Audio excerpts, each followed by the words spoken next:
Okay, so we are looking at chapter 13 of the nutrition coaching. We're looking at supplementation. So, our job is going to be our goals today.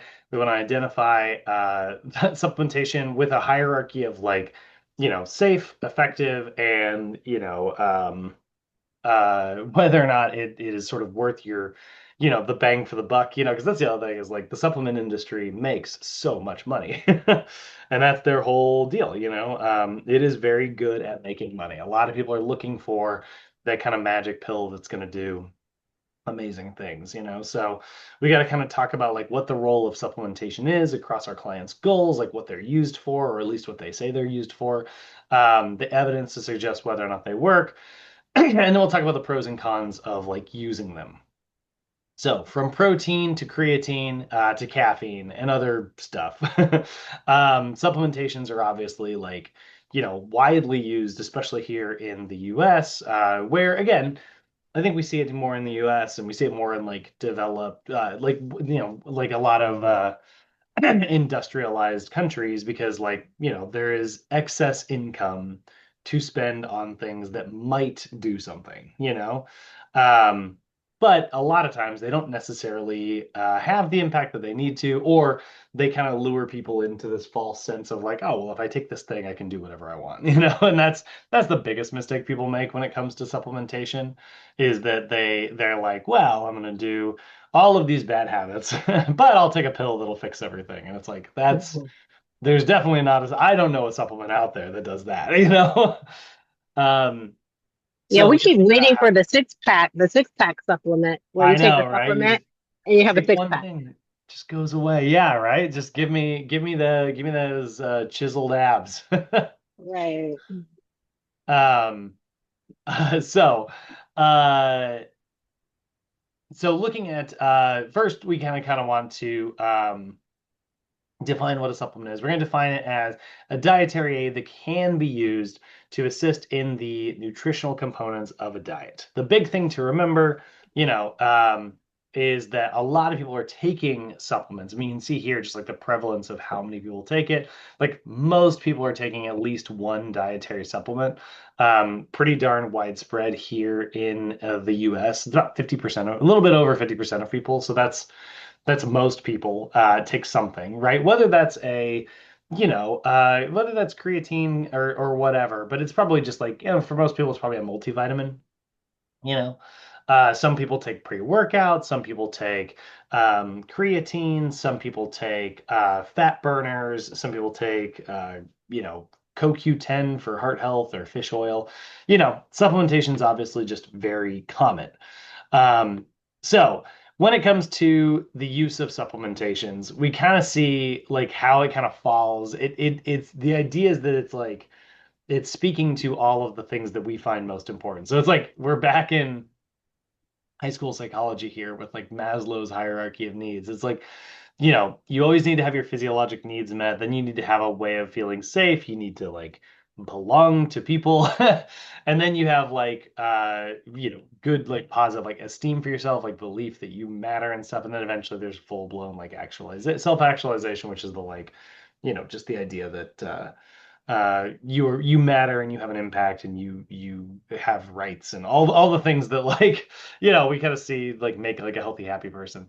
And it's like supplements, like it's interesting, they speak to this idea that's like, oh well, you need it, it's like they speak to the physiologic needs of it. It's like, well, this is going to prevent disease, and so it kind of speaks to this idea that we need to feel like safe, or it's like, hey, like everyone else is doing it. And so it's like this idea of belongingness, or you're gonna look better and feel better, and like there's your self-esteem.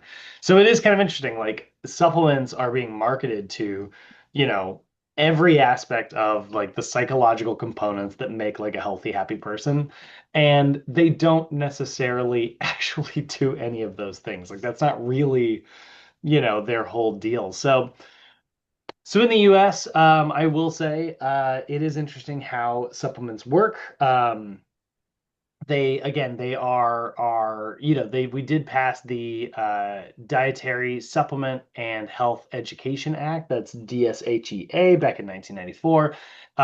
But it's still very limited in the world of supplements because like it basically just means that like if you are going to have a supplement, it has to be safe. And that's kind of the end of the conversation. Like as far as the government goes, they're just like, is it safe? Is it going to hurt people? And they're like, oh, look, we proved it's not safe. And they're like, great, sell as much of it as you want. And it's like, I'm sure there had to be like one person in the back of the boardroom who was just like, in this meeting who was probably like, should we ask if it works too? And they're like, shut up, Todd. Like it's like it's safe and that's all that matters. And it's like, okay. Like, and that's how we kind of got the supplement industry that we have now. That's Um, tripped out. yeah, I mean, like it really is. Like if you see it, it just has to be safe. So it's not regulated as like a food product the same way like the the FDA is going to look at things. And it's certainly not looked at the same way that like medicine is looked at. Medicine has to go through so many rigorous trials and everything, and they have to like, check like, is it safe and does it work? And I do get it. Like with medicine, it's so much more powerful than supplements will ever be. Or at least thanks to the Supplement Act, maybe will ever be. Like um, but like with medicines, it's like that's what people always forget about medicine. It's like, oh, I take this medicine because it does this thing. And it's like, well, your body only has so many hormones, your body only has so many neurotransmitters. A lot of them are pulling double duty. So, yeah, that medicine does this thing because it's interacting with this hormone or that neurotransmitter or that part of your immune system or something. But that part is kind of pulling double duty. So it's probably affecting something else as well. And that's why, whenever there's like a medicine commercial or something, there's always that,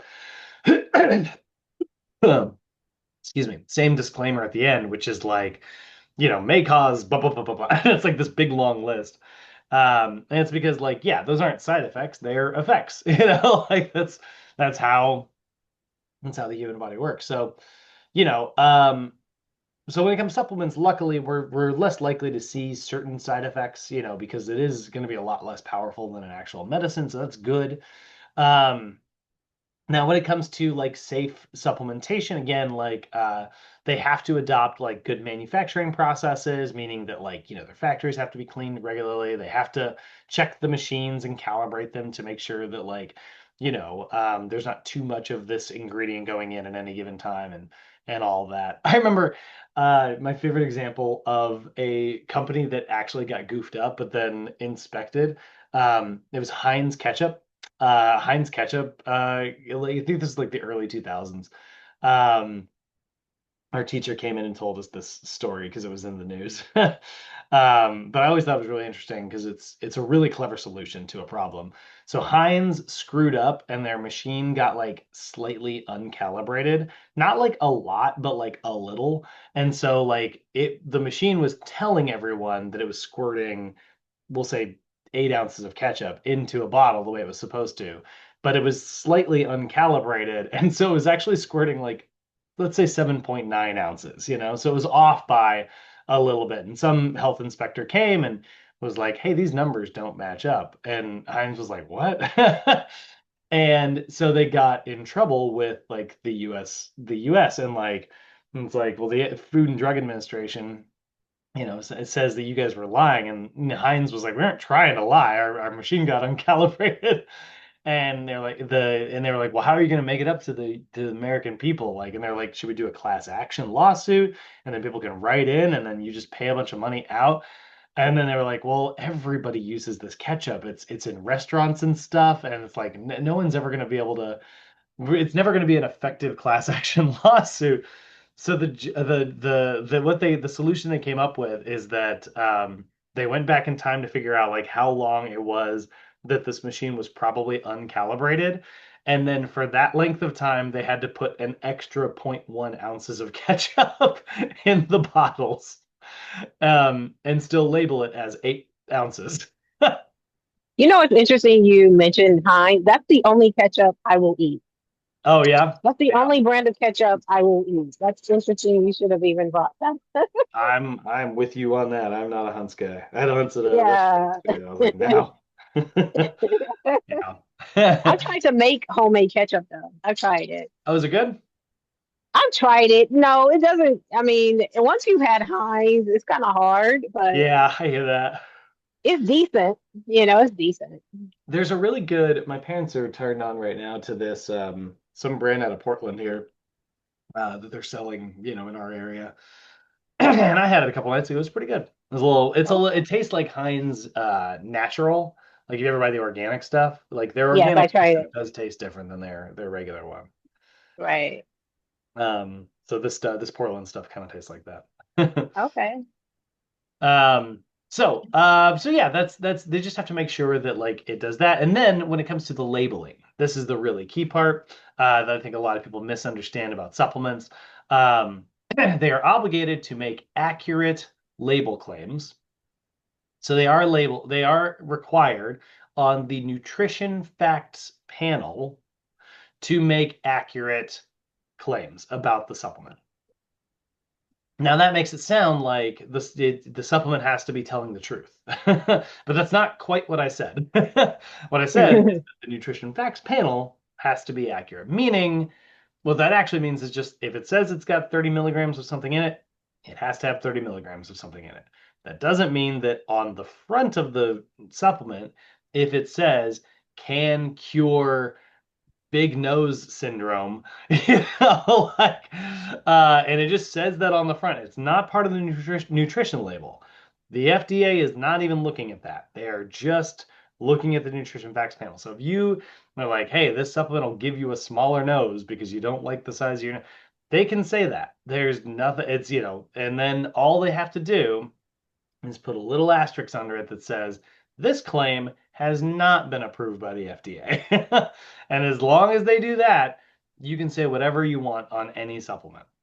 Um, and then they're also not allowed to say they're not allowed to say that it does cure a disease, even no matter what on any label. They are not allowed to say that it treats or cures or diagnoses a disease. This is the same issue we run into as trainers or diet nutritionists or massage therapists. Again, you're not allowed to say it treats, cures, or diagnoses anything, but you can say it may help with the symptoms of blah blah blah whatever disease. And people don't talk like that. People don't when people hear something like that, they don't like pay attention to it that way. So people take supplements thinking that it's going to cure all these diseases, and the supplements are like, we didn't say that, and it's like, you didn't not say that though. And that's where a lot of this like sneaky supplementation stuff kind of comes in, and that's where the supplement industry is very controversial. So yeah, so when you look at like a lot of supplements, what you want to look for in a good one, you do want to pay attention to this hierarchy. We pulled this up in class, I think the first day. This kind of hierarchy of scientific evidence, right? It starts at the bottom, which is just like if it's an expert or an editorial or an anecdote, doesn't mean that those things aren't necessarily evidence. Those things are evidence, but um, even experts are often wrong. It's very, very common that experts are often wrong. That's how we end up with a lot of like really bad information, because somebody has like the idea that like, well, this worked for me. And so then they start to have like a very personal attachment to an idea. And then they're like, well, I think it works like this. And then, it doesn't necessarily hold up when compared with like a general population, but this person still has this very strong belief against it. Case reports or case studies also, better evidence, but not great. Case reports are usually on a larger scale population, so that's good. You have more points of data, you have more people, but still not the best type of information because it's just kind of looking at something that did happen. You know, um, I'm trying to think of a good example, but like I always have a hard time coming up with off the top of my head with like a good example of like a case report that turned out to be something else. But that happens all the time where it's like, well, we saw this in this whole thing, and it's like clearly there's something in the water. Maybe that's the idea. Somebody's like, there's something in the water that's affecting this whole town. And it turns out their water is fine, but a lot of the town maybe has the same habit of going to this one place, and like that was actually what's kind of like, causing a lot of their issues or something. So case reports are good, case studies are good, but like, they're not really like they haven't been studied from all areas. They're just kind of reporting something that did happen. Oh, a good actually here's a good example. All right. The Sriracha factory is it's in LA, or a suburb of LA. I can't remember what town it's actually in. Um, but like they were reporting that like something was in the water. Um, let's see here. Sriracha factory. And they had to shut it down. Um, because like they were grinding so many chilies and they thought that it was like getting into the water, and so people were like getting ill from like whenever they would clean this factory, but it turns out it was actually the air. So it was like getting out, and like in 2013 there was so much like chili like powder and like partial bits that were like out in the world. People were having like allergic reactions and like their eyes were burning and stuff. And Mm. it was literally just because this factory was like making so much spicy stuff so often. So they ended up having to like, close the factory down and like put up, better filters and stronger windows and all that stuff. And that was fine, you know. But everybody was like, it started with everyone being like, why does everybody feel bad lately? Like it's got to be something in the water, like, um, and so that's kind of your classic like issue with case studies. Like they're good, but they, you know, they're better than just like a random piece of anecdotal evidence. But then you've got these three here. This is where things get a little bit better. You have like cross-sectional control or cohort studies. This is where like they're actually testing for specific things. Um, when it comes to, but a lot of times they're not. This isn't very common in the supplement industry because they would have to like a very large group of people do it. Then they would have to like give it to somebody else. Like in order to do a cross-sectional, they would have to like find an anti-supplement, and like that's just not what a company is going to do in the supplement world. And what you'll start to see is like controlled trials and meta-analyses, and these are like the really solid pieces of evidence that we want, like a controlled trial is really good because like that means that they're really controlling every aspect of what's going on with a person. Again, this is why we like rats so much. They can control everything that goes into that rat's food and lifestyle. So it's very controlled. Doing that with humans is a little bit more complicated. So when they do it, it had better work. And then Mhm. eventually, with enough of that information out there, you'll get a meta-analysis, which is where like, they'll look at 500 different studies that maybe studied one particular thing, and then they look for common trends within them. And so that is really good because each study maybe looked at 500 people, so now you're looking at 250,000 points of data. Like that's going to be way better than it was. Um, so if you are looking at supplements out there and you find that one of them has, a recent meta-analysis has found that this supplement does something effective, hey, that's probably really actually pretty good information. The issue is, again, in terms of marketing, what you'll often hear is that a supplement will say, a meta-analysis recently found that, and then they'll say something like, this has this impact, and then they'll go, our product has a little bit of that in it. And it's like, that's not necessarily the same as saying, like, this product did the thing. It's saying the thing that my product has did the thing, Now, if it is straight up vitamin D or something like that, sure, that's probably pretty accurate. There's not a lot of other stuff going into vitamin D. Sorry, one second. Mhm. Oh,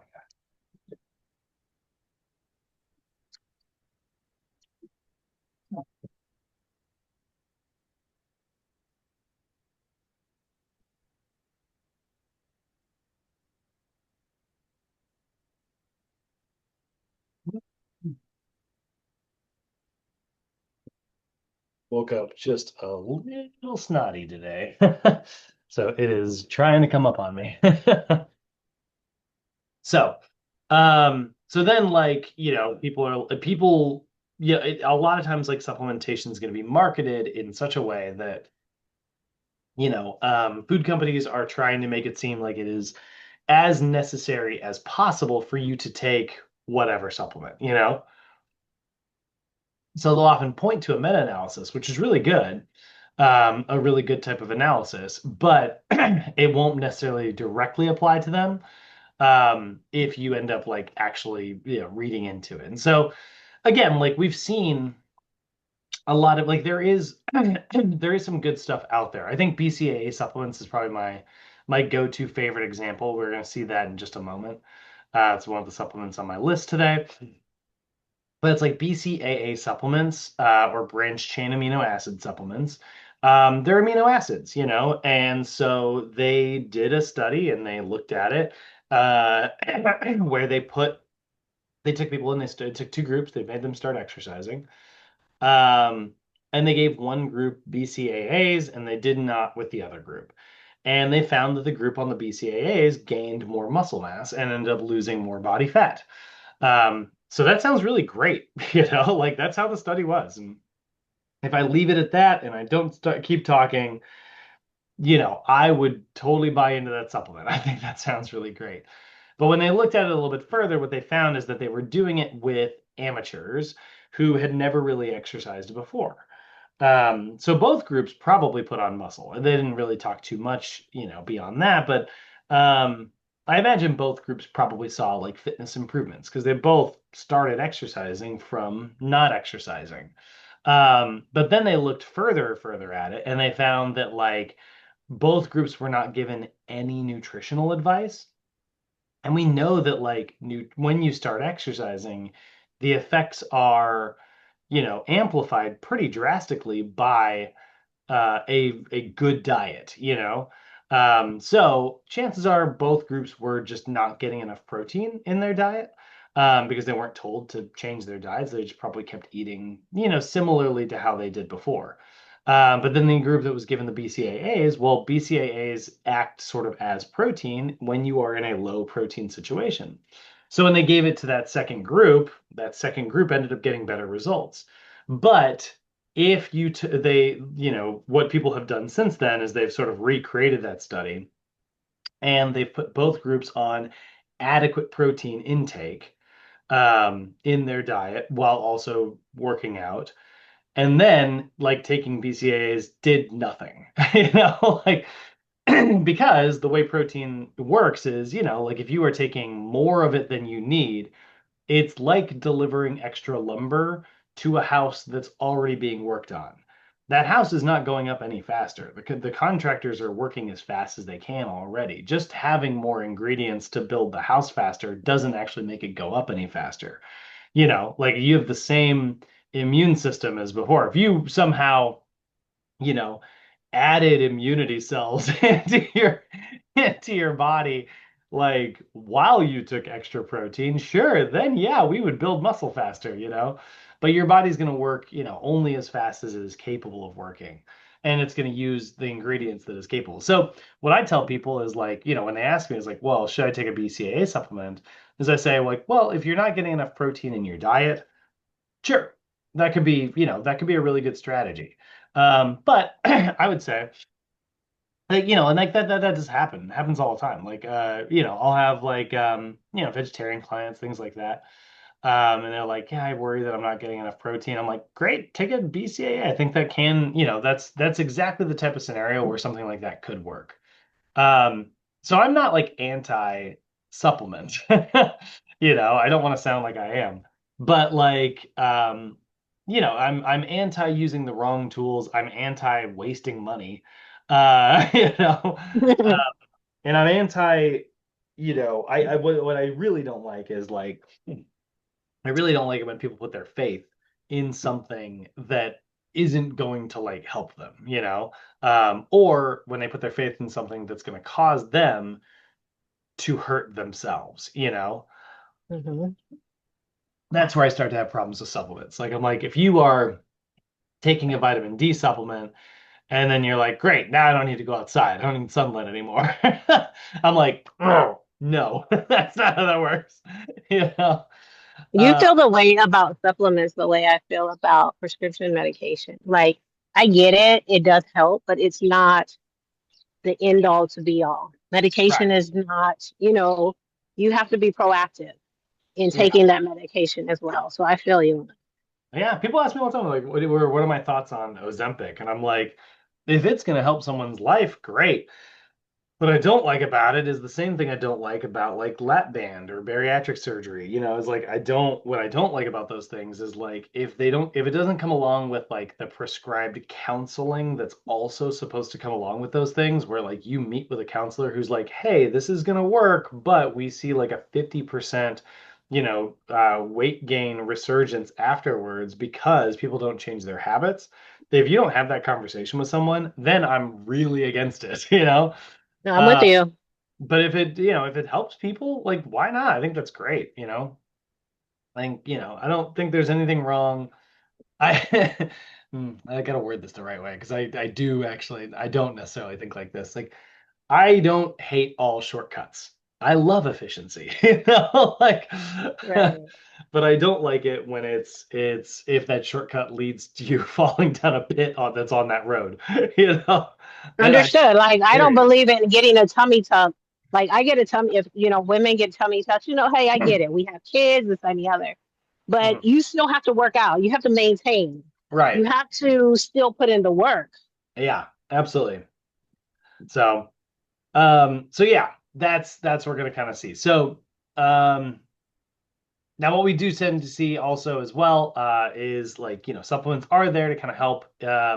Started with vitamins. Vitamins were the first supplements, so a lot of times like that's kind of the example we're giving. You can see here, low consumption of micronutrients gives you a bad mood, impairs your focus, results in fatigue, lowers your ability to fight infections. So, a multivitamin could impact that in a positive way. But again, when it comes to multivitamins, it's the same conversation every time that I have with people where I'm like, it's not necessarily absorbed the same way food is, you know?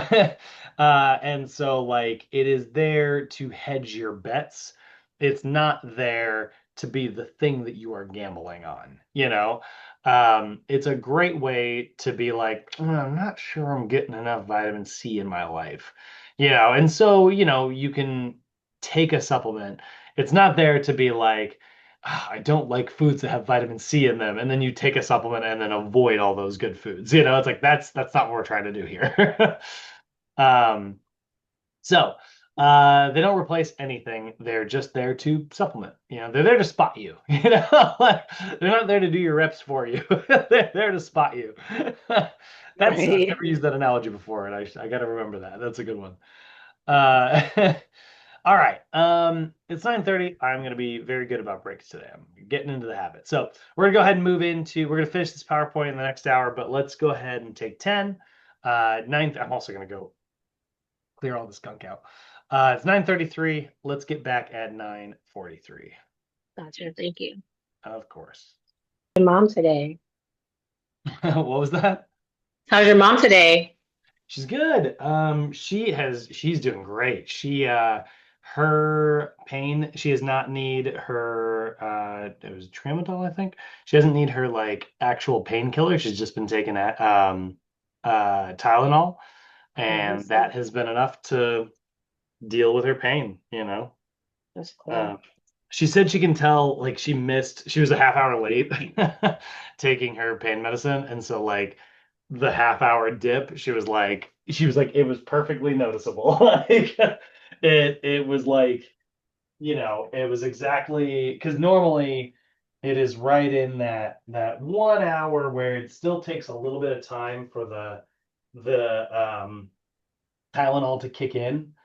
Mm. Um, it was like, she was a half hour late, so it took exactly, 1.5 hours for it to kick in instead of the exact 1 hour that normally takes.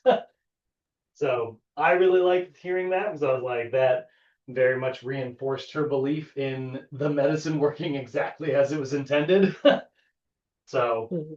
but yeah, I mean, she's only taken regular or like extra strength Tylenol, I think. She hasn't had to take any painkillers at all, which is awesome because I don't actually know how she responds on painkillers.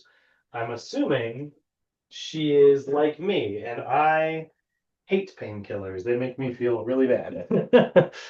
I've only been on them one time, but it was the worst. um, so hopefully, you know, hopefully she's doing well on that. Hold on a second. Cat, you are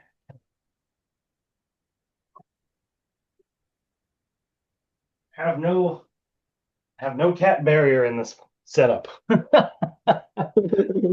little turds have unlimited access to me, you little punks. All right. So let's go ahead and go through what supplements are what supplements and sort of what they're used for and what they do. Um, first one we've got is muscle gain and recovery. There's a lot of supplements out there that are going to be used for like building more muscle more effectively. Obviously, steroids are a thing.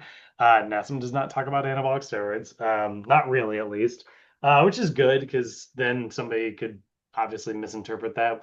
Steroids are just plain bad. There's no, they do exactly what they're supposed to do, which is like gain you muscle, but they do a lot of other things that they're not supposed to do, you know? Um, all the hormonal issues that kind of come along with that. But that's not what we're talking about. We're just talking about like supplements for muscle gain, whether that's strength, athletic performance, or whatever. Probably the first one, when we're talking about like the big categories, we're going to see protein, creatine, and BCAAs, or essential amino acids if somebody is taking a full-blown amino acid supplement rather than just the BCAAs. Because BCAA supplements, that's just isoleucine, and valine. Those are the three branch chain ones, meaning that like they can be used for energy, they can be used for muscle production. Um, Great. But again, those three amino acids are found in anything with or any complete protein. So as long as you're getting like a complete protein in your diet or complementary proteins, and as long as you get adequate levels, I don't know that it does anything. But creatine is really cool.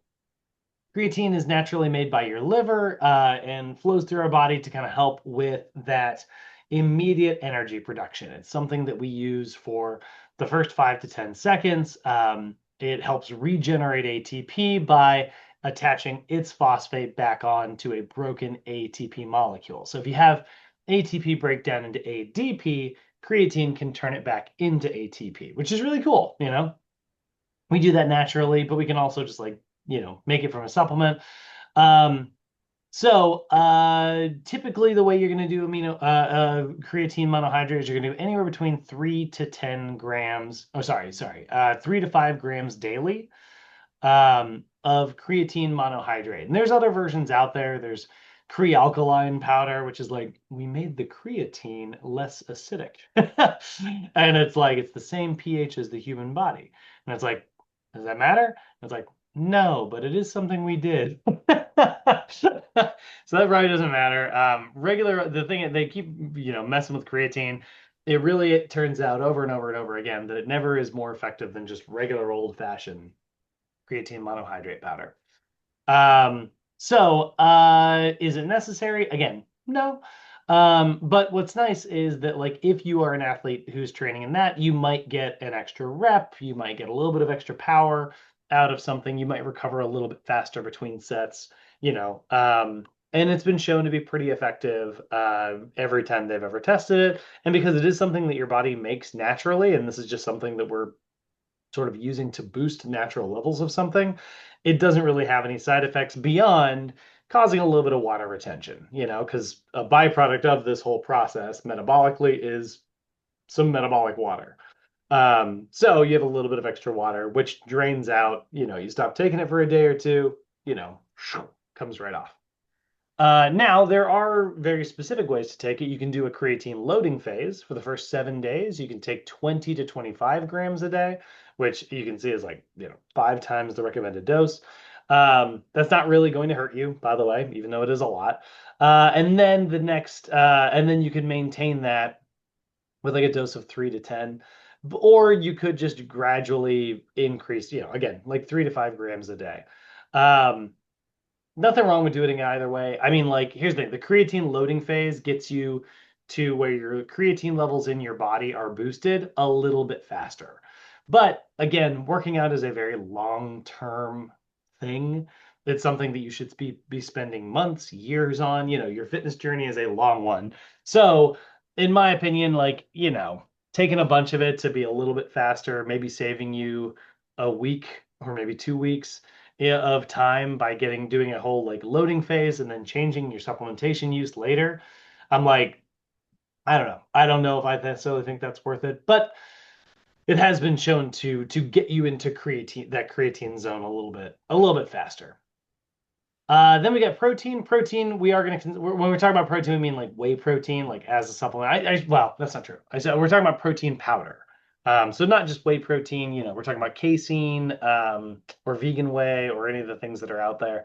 Um, but we know that our regular protein recommendation is anywhere between, for a sedentary person, about 0.8 grams per kilogram of body weight. Again, that's the number you need to have memorized to pass your test. That's the one they like to test you on, that number right there. Um, or if you're a strength athlete, anywhere between 1.4 to 2 grams per kilogram of body weight.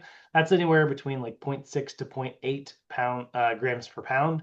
Um, yeah, protein powder could be a really good way to make sure that you're getting enough protein throughout your day. Now if you are getting enough protein throughout your day, do you need to should you replace some of your protein with a whey protein powder or something like that? No, you don't have to do that. Like, if you're getting plenty of protein in your diet, you're probably fine. But I will say it's kind of tough. It's if you are a tall person, or if you are a person with a large body, that's a lot of protein to eat sometimes. And so, like, supplements can be very helpful to just fill that in, because, like, if you're trying to eat, like, if you're 180 grams a day, that can actually be pretty tough to get in. That's what is that divided by? Uh, that's 6 chicken breasts a day, or chicken thighs a day. That's a lot. Um, So splitting it up a little bit with like a whey protein powder can be pretty helpful. So you do want to make sure that your protein powder has like a full spectrum of amino acids if it is going to be a powder that you use, and make sure that it has adequate levels of leucine. Again, that's one of our branched chain amino acids, which is really important. Um, so if it's like a whey protein powder, you're going to get a lot of leucine content, and whey protein is definitely going to have a full spectrum of amino acids. Whey is also the easiest to digest, so it probably is the fastest entering your bloodstream. Casein is going to be right behind it. That's also from milk as well, but a little bit different. Casein is absorbed a little bit more slowly. So if you want something that's going to leave you feeling fuller a little bit longer, casein powder can be a little bit more effective at that. I sometimes tell my clients, if you are getting protein powder right after a workout, whey powder is probably going to be the most effective because it's going to get into your bloodstream faster. But if you are going to drink like a smoothie in the morning and you're going to add protein to it, and you want that smoothie to act as your breakfast and therefore like leave you feeling fuller longer, casein protein powder actually may be the way to go, because it'll sit in your stomach a little bit longer. It's just a little bit harder to digest. Egg protein powder right behind that, not bad. Soy protein powder, not bad. It's back down there, but I will say, um, actually, soy protein powder is fine. I shouldn't say anything against it. It's really good. It's a little bit low in certain amino acids, but not leucine, which is good. Pea protein powder is good, but it is missing certain amino acids. So a lot of times what you're going to look for if you are going for like a vegan protein powder, you want to look for a vegan whey. Obviously, there's no such thing as vegan whey because whey comes from milk. But what they mean when they say that is that like they are mixing different plant products together to get an amino acid profile similar to what you would find in like a whey protein. So usually it'll be like soy mixed with like rice, or soy mixed with peas, or peas mixed with rice. something like that. Um, so what is, oh, I forgot this. Oh, I did everything here and I was supposed to do it on the next slide. Whoops. Whey, like I said, derived from cow's milk. Casein also comes from cow's milk, but again, a little bit slower digesting. Plant protein, again, good, but sometimes is lower in leucine content. So you do just want to make sure, just try to get like like look for the term vegan whey. I know that's an oxymoron, but like that is the term that the industry kind of uses most often. And look for a plant-based protein powder that has um, a combination. You want to make sure that it's not just pea protein powder, you know. Um, Now, do you want to take EAAs, essential amino acids, or BCAAs, branched chain amino acids? Again, amino acids could be a very helpful supplement to add to your diet. Personally, I have never understood. I'm just going to go to Amazon here. Um, I have never understood only taking BCAAs. They're very like popular, you know. But I'm like, if you're gonna take amino acids, why not just take all of them? Like I have never really understood why people take BCA. I mean, BCAAs, those are I will say those are the three most important ones. So I do get the argument that I'm like, hey, you should take the important ones. I totally get that argument. But I'm like, if it's totally the same thing to just take, if you're gonna take a supplement anyways, and it's like a powder or something, why not just throw all of them in there? Like, so I've never really understood that. I will say, if it's going to be a powder, I would say like you're definitely going to do it. Then why not also do something that throws the other stuff in there? Maybe like this is your BC, this is all your amino acids. You can see all of them there. Um, and this is by Reebok. It is by Reebok. Oh, that's hilarious. I didn't even know Reebok made supplements. I just thought they were a shoe company. This is what happens when a shoe company starts sponsoring CrossFit. But you can see they put a little bit of other stuff in there as well. They put calcium, magnesium, potassium, and sodium. So yeah, they added a little bit of like electrolyte powder to it. Cool. That's probably better. Like if you're gonna take something anyways, we know electrolytes aren't gonna hurt you. Why not? Um, but then again, maybe it's because they charge way more for it, because then you've lost me. Now I'm back out again. Another one you'll sometimes see is like something like this. This is like amino energy. And this is where, again, they're kind of multitasking here. So you can see there's all the amino acids and 100 milligrams of caffeine. So the same amount of that we would find in like a cup of coffee, plus a little bit of green tea extract and a coffee bean extract. So probably even more caffeine beyond that. So this is probably like drinking 2 cups of coffee, maybe more. And again, um, you're getting like all your amino acids. Necessary? I don't know. But again, it's two supplements, one of which that we know caffeine has a positive impact on performance if it's the type of if it's related to the type of performance you're doing. So I can get behind something like that. Toss some creatine in there, and now it's like, all right, there we go. You got a pretty good blend of stuff. And so that's a lot of times like what we're gonna see when it comes to certain BCAAs and things like that.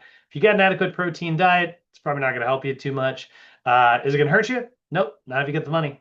It'll hurt your wallet, but if your wallet can handle it, yeah, I'm probably not going to speak too much against BCA supplement. It's certainly safe. Just make sure if you are doing it is common to see what I just did, where I looked up like BCAA supplements that also added other stuff. So if you are unaware that you're also dosing yourself with caffeine, well, now that's really not good. You're like, why is my heart racing? Like it's not the BCAAs, but like you got to make sure that you watch to see if they're adding any other, junk in there. Hydroxymethylbutyrate, or HMB. Now, this is a byproduct of the essential amino acid product. This is sort of what triggers muscle protein synthesis. So supplementation has been shown to possibly help. Again, adequate protein diets, you probably don't need something like this, but a lot of times you'll see HMB added in with a BCAA supplement. And again, that is hopefully going to get the whole chemical reaction that triggers protein synthesis to happen just a little bit faster. But again, if it's already in your diet, do you need it? In my opinion, probably not. What about supplementation for fat loss? All right, so we know that obesity is on the climb. Still, I've been in this job for so long, and like, there's part of me that just keeps expecting it's got to cap off at some point, you know. But we're not there yet. Um, so, what are some supplements for fat loss? Commonly used, we're going to see caffeine is a big one. Green tea extract is another. Friggin' ephedra, which is not legal anymore.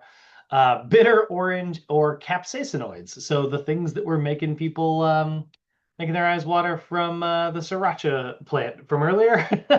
Those are sometimes used as a fat loss supplement. So caffeine. So caffeine is a naturally occurring chemical in a lot of foods. So I've got my morning coffee here. You're gonna find it in coffee beans. You're gonna find it in cola nuts, guarana. There's lots of places you can find caffeine, green tea, you know. Um, and so this is the actual sort of chemical formula here. What are your thoughts on crushing nuts and blend them in your smoothie with peanut butter? Yeah, absolutely. I think that's great. I will say they're all going to be the same for the most part amino acid profile. So if I think that's great. I have nothing against this at all. But if I had like very specifically like a vegetarian or vegan client who is like adding more nuts to something like their smoothie, to, you know, like maybe they have like a peanut butter, you know, there's like that PB2, it's like dehydrated peanut butter powder. If they like added that and then they're also adding nuts to it to like get more protein, that I would probably be like, see, you are getting more protein, but you're getting a lot of the same amino acids. So I would say you'd be better off adding something like that and maybe like a pea protein powder or something. And then you've got a blend. Actually, no, that wouldn't work. Sorry. Peas are also legumes. Sorry. Peanuts and peas are both legumes. Probably like a rice powder. That'd be there. Like that's a grain. So in that very specific scenario, I would say, you know, I would change it up just a little bit. But yeah, adding nuts to that's great. You're adding more healthy fats. Those healthy fats are going to help with the absorption of a lot of the nutrients found in that. Yeah, big fan. um, my wife would hate this.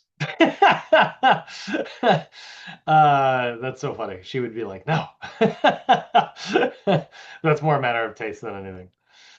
Um, okay, so yeah, caffeine does stimulate our nervous system. We know that it has like an impact of like increasing how active our nervous system is.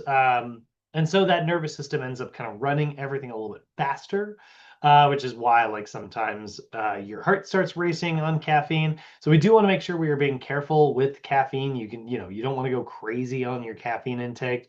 But basically, it sort of interrupts the part of your brain that, you know, lets you get tired. So caffeine can be really good at sort of like reducing the perceived effort in things, which means you can work harder. So it's been shown to be very effective. It's one of the reasons why the Olympics has like a limiting.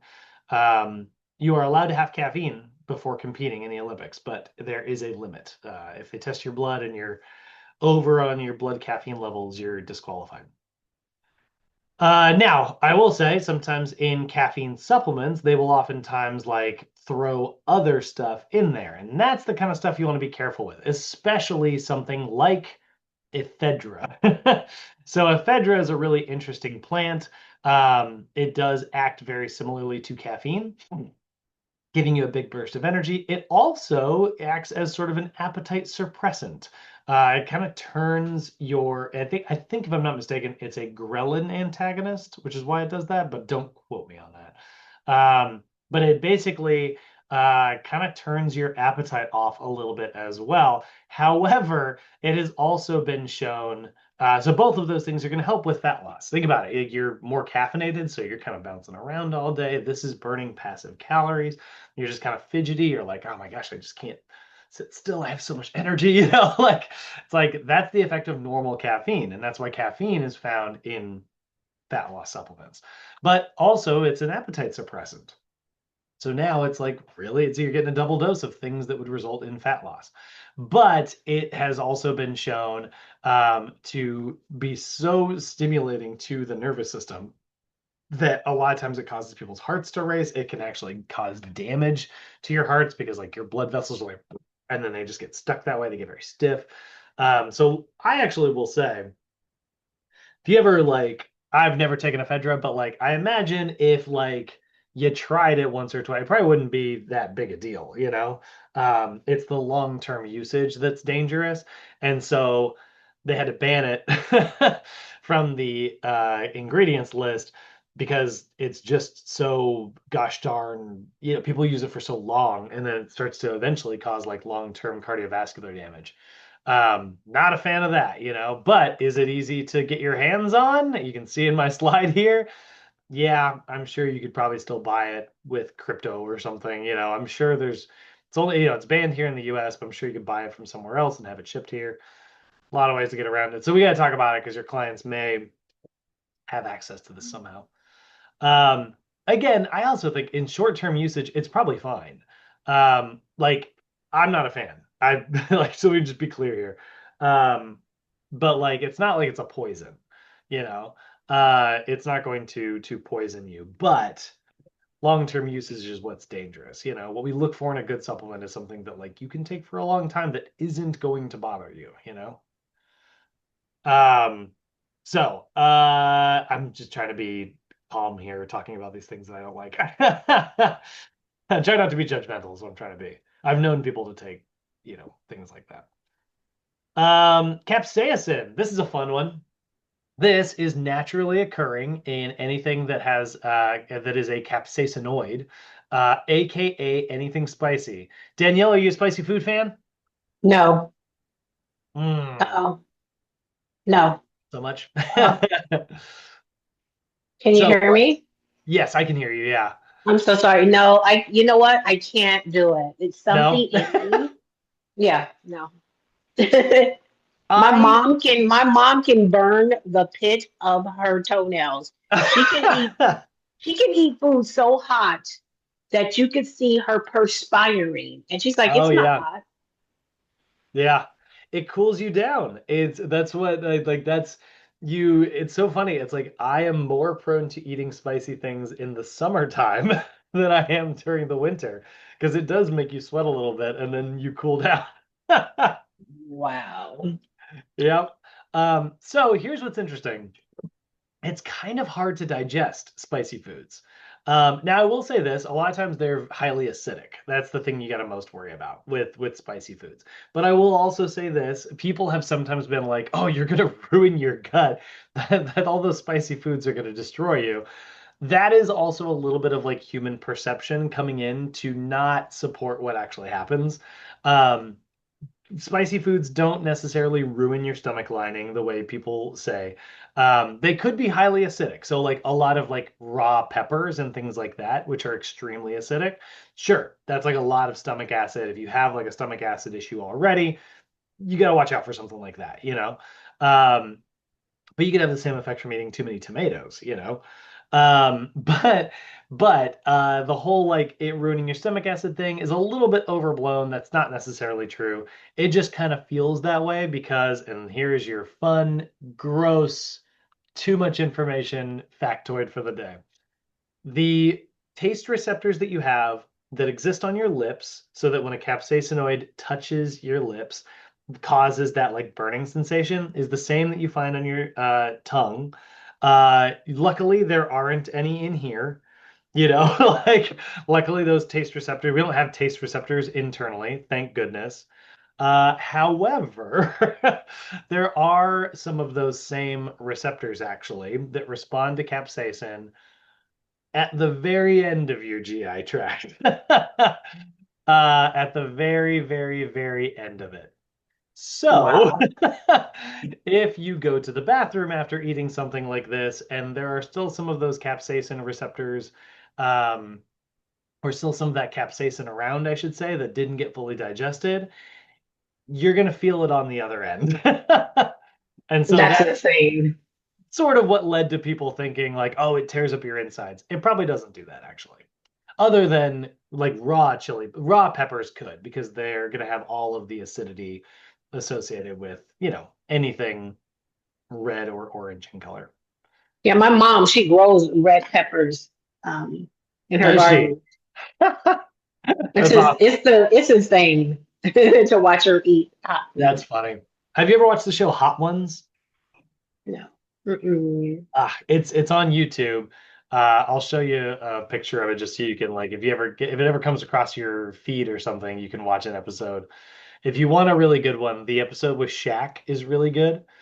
Mhm. Uh, but it's an interview show, and it's where he asks 10 questions, and they have to eat a different chicken wing on every question. And so basically, like each chicken wing, they have 10 different hot sauces and they get progressively hotter and hotter and hotter.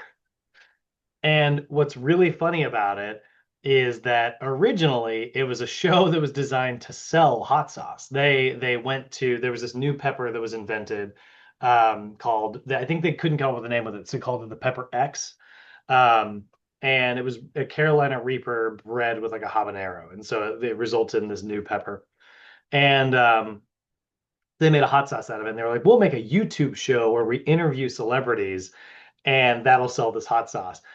And that's great. It's a really great idea. I'm like, what a brilliant marketing strategy. And then the guy who interviewed, his name's Sean Evans. I'm not making this, I know what I'm about to say sounds so exaggeratory, but he is the Larry King of our time. Like, Sean Evans is such an incredible interview. It is a tragedy that he is still doing Hot Ones because like it's a really good show. I love Hot Ones. I watch it all the time. But he should be on his own network. He should be the like he's the greatest interviewer. And there are compilations of people on YouTube that people have like cut together. I promise you, every time he has somebody on there, what happens every single time is at one point during the interview, somebody goes, "That's a really good question. Oh my gosh." Like they're always surprised. He is the best interviewer. He just asks really thoughtful questions, which is so funny because it's a show about hot sauce. Anyway, if you ever get a chance, watch the Shaq episode. Wow, the Shaq episode is amazing. I'll have to check it out. I just look at like hot Cheetos and all these hot potatoes. I've never had them, but in my mind, I can't imagine. I just feel like they may be very detrimental to the average consumer's health in my Yeah. mind. Not to be It's judgmental, funny. but just I don't see Well, how that's a snack. yeah. So what's funny about that? I kind of got into an argument because there's not a lot of evidence suggesting that like capsaicin is bad for your stomach. And so Mm. I was arguing with my wife because her dad's a doctor and her dad has seen kids who eat Takis, those really spicy like Takis. Um, Mhm. he was like, yeah, those tear up kids' stomach linings all the time. And I was like, that shouldn't be true. I was like, but he's a pediatrician, and I was like, that can't be right. And I was like so confused by it, and I was like, "Huh," and I had to look it up. And it does turn out it does have that effect, but it isn't because of the spiciness. It's because Takis has like this strain of bacteria that they put in there to give it like a tangy flavor. It's like something you'd put in yogurt. Um, and it does mess up kids' stomach lining. And cause like heartburn and stuff in like little kids. And it's because of like there's this like There's this like specific, and same thing with hot Cheetos. It has like this particular like like some lactobacillus blah blah blah blah blah. Like some particular um bacteria in it, which is good. I mean, like we use bacteria all the time, but like but too much of it and it causes problems. Yeah, but honestly, I just in my mind, like how do they get away with selling those products? To me, Right? it's almost like selling cigarettes to underage children. Yeah. You're selling these hot Cheetos, this hot, I don't Yeah. know. And to me, it's like putting cigarettes in a child's hands. It is one of those things that is surprising because it's like it's like, hey, like this shouldn't cause problems, but like when you do it every day, all day, Um, my brother had the same problem. He really liked Tim's potato chips, which are jalapeno chips. I don't even know if those are here. I found out they were an Oregon thing, or like an Oregon and Washington thing, and so I'm not sure people have had them the way I'm used to seeing them. But yeah, he had a lot of ulcers and problems. Um, so yeah, that's capsaicin. So why are we talking about it in the supplementation world? Well, here's what's crazy. They have actually observed capsaicin because it is so hard to process and because it kind of tricks your body into thinking that it's in fight or flight because it's so darn spicy. It can actually increase your fat oxidation. So your body goes into like, what's going on? This is so spicy. Ah, and then ends up burning fat or up to 36 hours actually. um, which is a very crazy fact and does not seem correct. But yeah, we've actually seen increased fat oxidation and increased energy expenditure. So, ooh, buddy. um, so yeah, that's what's interesting about like, so sometimes you'll see, let's see here. We'll go back over to Amazon. Capsaicin, um, supplement, fat burn. And sure enough, there's a bunch of them. Oh, oh man, is that, I'm just realizing right now I'm doing this on a regular tab. I'm gonna ruin my algorithm. Uh, sure enough, look at that. You ever see the new Gen X? This is always on like those late night TV commercials where they're trying to scam people who are like staying up too late watching TV. Yes. Um, yeah, look at that. Capsaicin. That's one of the ways what is in this actually? Vitamin C, niacin, so B6, I think. Chromium, no surprise there. Uh, Sicilian red orange extract. Okay, so that's probably a fat burner. Caffeine, 150 milligrams, so sure, giving you a lot of energy. Green coffee, 75. Oh my God, coffee fruit, guarana, green tea. Holy crap, there's a lot of caffeine. Oh my goodness, 50 plus 50, that's 100 plus 50, 150 plus 75, 225. I don't know what that root is. Plus another, so 300, that's 425. Wow. No, 475. That's 475 milligrams of things that contain caffeine. That is no wonder this is a fat burner. That is a crap ton of caffeine. Um, that I'm not a fan of. That is a lot. And then the rest of it is all other stuff. And then cayenne extract to hopefully help with, I imagine, appetite. Now there are some other really weird ones in there. I get to tell the grossest story ever in a second. One other one that we'll see for fat loss is we will see starch or fat blockers. So these are designed to actually interrupt your ability to absorb fats. So there are some materials that you can take, chromium in high levels, for instance, that when they are in your stomach, they actually bind to fat molecules, and then they keep those fat molecules from being able to like get absorbed into your bloodstream. So that's great if you're trying to like prevent food from being absorbed. It is not so great for you going to the bathroom because now there is going to be a lot of fat coming out the other end. So here's a gross story. When I worked at Biggest Loser, we were working with a very vulnerable population when it comes to like supplementation. We're working with people who are, here to lose weight, which means they're probably taking risks to lose that weight. You know what I mean? Like that's where a lot of this stuff comes from. And that's where like, you were talking about like I can't believe we're allowed to sell this to kids. Yeah, it is a little weird, right? Kids are really vulnerable. They don't know how to read a research article. They don't really know how to understand this stuff. Same thing with like people who are desperate to like achieve something. A lot of times like they're not learning about like they're taking risks, And so there was a thing, I think it's still around. I don't know how this company didn't go out of business, but I think they're still around. Ally. Yeah, Ally's still around. They did change their formula, but Ally is like a fat blocker. And what that means is I think it's white kidney bean. Um, if I'm not mistaken, I think it's white kidney bean, which basically just like um, can interrupt its ability to get absorbed. That's not what I'm looking for. Ingredients list, please. Ah,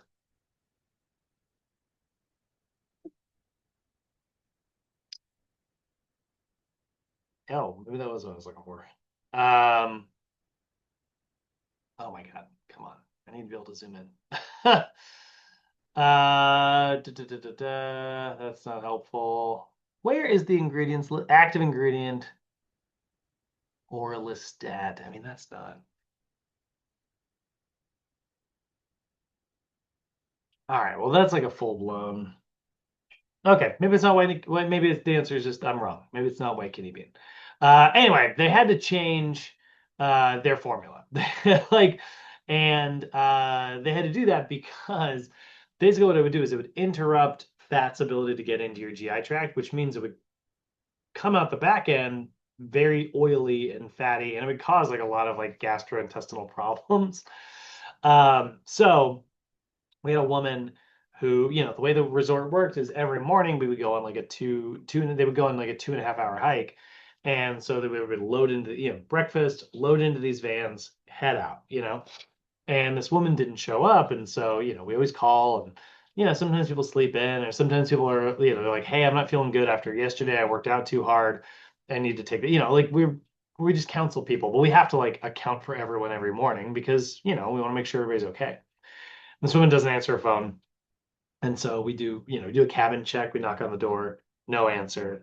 And so that's where, it goes into like, the emergency protocols, which is like the one staff member who is going to go into a cabin, try not to, obviously it's, we want to like, barge in on people, they could be in the shower, lots of things. So it's like the protocol was one staff, designated staff member. And so it's this guy, Randy, he's our general manager. And Randy goes in there and we made sure like we would check, we would tell people like, hey, no caffeine supplements, like don't take any supplements while you're here. You can take a multivitamin, but like other than that, we were very like anti-supplement at the resort because again, we were like giving people like a full-blown diet and stuff. And it's like we didn't want people to like, take caffeine and then like, super high doses and then go work out and like, have a heart attack or something. So we'd tell people, but it wasn't like we checked bags or anything. And so this woman was taking massive amounts of Ally, and it caused such gastrointestinal problems that apparently, like, and she was gone. She took herself to urgent care, so she was gone by the time we got there. But like when Randy went into the cabin, there was stuff like the bathroom was destroyed. There was stuff in the bed, on the walls. Like this poor woman just had the worst gastrointestinal episode you have ever imagined, And it was just apparently it looked like a horror movie in there. Um, and she was Wow. fine in the end. Doctors gave her, Imodium and she was fine. But like, oh man, what a what a horrible thing. Um, so yeah, those are fat blockers. I've walked into gym sessions to work out, and my trainers have kicked people out of the gym that have Red Bulls or any type of energy drink. They're like, I'm sorry, you cannot come in here.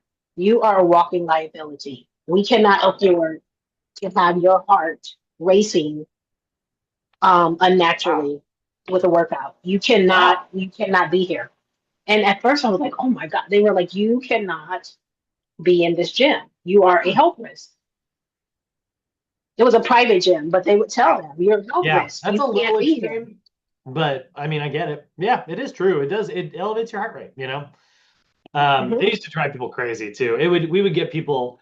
Wednesday was like we called it cranky day, Hmm. and it was just where everyone would hit that like first 3 days of no caffeine. And it was like Wednesday was just brutal for us as like staff, you know? Like if I ever got yelled at, it was always on a Wednesday, you know? Like, and it was just because like, that third day of no caffeine, it's like it's where you start to kind of you detox and your brain is like, I am sick of this. Go get me my drug, like go get me my caffeine. But yeah. Yeah, I did. I never forget that. And I was like, can they do that? And they said, you are considered a liability. When you walk in this door and you have a Red Bull in your hand, you're a liability when you cross our threshold. Interesting. They're not wrong. That's probably a little overly cautious, a little extreme, but I get it. I totally get it. Yeah, they're not wrong. Yeah, I Uh, thought it was really interesting when it first happened. I was like, wow, that's a lot. But then when I started reading about Red Bull and I started reading about what's the other one? It's another one that was really Monster. popular. Monsters. Yeah. And I started reading about it. I was like, oh, okay. Yeah. Yeah, I mean, I'll use cat. I mean, I like my morning coffee, but I totally like. There's times where I'm like, every now and then I'll get a little dip. The ones that I like, just the flavor wise, I really like those Celsius drinks. Mm. Those are caffeine, and they have sucralose in them, so they're not like for the record, it's certainly not 100. It's not healthy, but God, they taste good. Anything that's like anything that is like blackberry, blueberry, raspberry, and carbonated, I am a real addict. I really love that stuff. Or acai berry. I freaking love Does carbonated it coffee. remind you of like, have you ever had a grape soda? Does it give you that type of Oh, see, it would because I like grapes, but the problem is I don't like artificial grape. I really don't like grape soda. gotcha? Um, Okay. yeah, there's something about it, there's something about artificial grape. Like, do you like artificial banana? No. So I didn't know this. Artificial banana, because like you taste it, you're like, this doesn't taste like banana. It tastes like spray paint is what I think. Like it smells like when you use spray paint, it kind of smells like bananas and like it smells like artificial bananas. It doesn't taste like a real banana. But it turns out that was a real banana. It's the one that went extinct in like was it the 40s or something? Um, yeah, there's a whole story about this. This is crazy, but like, yeah, the banana that you taste in art, like runts, like the candy, uh, Hmm. it's a type of banana that went extinct. No, it's Really, they used to have banana now laters, and I used to always say it just tastes. I don't know. It didn't taste right. Something. It's weird. So I uh, understand what you're saying. yeah, apparently. Oh, in the 50s. Yeah. Um, uh, however, was highly susceptible to Panama disease, which was a fungus. Um, so yeah, they don't use it anymore. I say it's extinct. I think I'm sure there's some around still, but like, but yeah, it was a particular type of banana. But yeah, artificial grape and me, we just don't get along. Mm. We actually have, my parents have some grape soda right now, and they're like, here, and I'm like, no. Um, so then we got meal replacement formulas. We're going to talk about friggin' cleanses. So cleanses, shakes, powders. The idea here is that they are meant to be like a food replacement. Everything from like Ensure, to like a juice cleanse, Now I will say, you've heard me talk about this before. I do not think cleanses do what people think they do. However, if you are trying to reduce the number of calories you're consuming and you're trying to do it for a certain period of time, sure. Like this could be like if you are somebody who needs to maybe replace some of your calories with something that's like a little bit of a lower calorie option and you're on like a weight loss plan, I'm not against a juice. I like juices. I think those are great. What I don't like is the idea that, people say that it cleanses things. I'm like, that is just not biologically how we operate, unless that juice has like little micro robots that are like going into your bloodstream and then like pew pew pew pew like shooting stuff and then they come back out. Unless that's happening, that's not what cleansing is, um so that I have nothing against smoothies. I have nothing against juices as they are. However, like a cleansing has been shown to be darn ineffective every single time. And then you see like the original. I think the original cleanse was the master cleanse. It was like, was it turmeric, cayenne pepper, and maple syrup? um, Master cleanse. Um, we are just goofing up my algorithm today. That was lemon juice. That's what it was. Lemon juice, a little bit of salt, maple syrup, and cayenne pepper. And you do all that, and that's the only thing you drink for 7 days or whatever. And it's just like total nonsense. But it is difficult to drink, and it does not feel good drinking it. So, shocker, it makes people think that it works because it was still hard to adhere to. Then we got performance enhancing supplements. So these are things that are designed to like improve like particularly like gym performance, right? So less about fat loss, more about performance.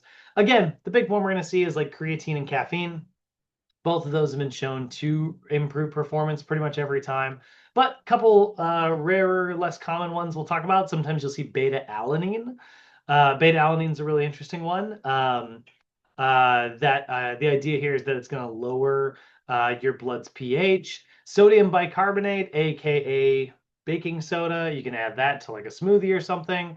That has been shown it's helpful in long distance runners to help like lower your blood's pH. Um, it takes a lot of it,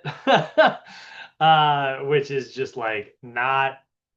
I don't know. I can't imagine putting the effort in because you got to drink. It just doesn't taste good. But yeah, creatine, caffeine for pre-workout, obviously very popular. Beta alanine, like I said, the idea there is that it's going to lower your blood pH. Lowering your pH could get you a few extra reps if you're in the middle of a set, possibly. Um, and then sodium bicarbonate, same concept. You could get maybe not a few extra reps, although maybe you could. But the study that they saw it in was like a cardio study. They saw runners that took a little bit of baking soda beforehand didn't feel as much lactic acid burning because again, like it's you're mixing an acid with a base, so it's canceling it out, and you don't have to worry as much about getting as acidic. So that was the idea behind it. I think we've applied it to runners nowadays, and then they have made it a little bit better. I'm sure there are sodium bicarbonate capsules. Yeah. Oop.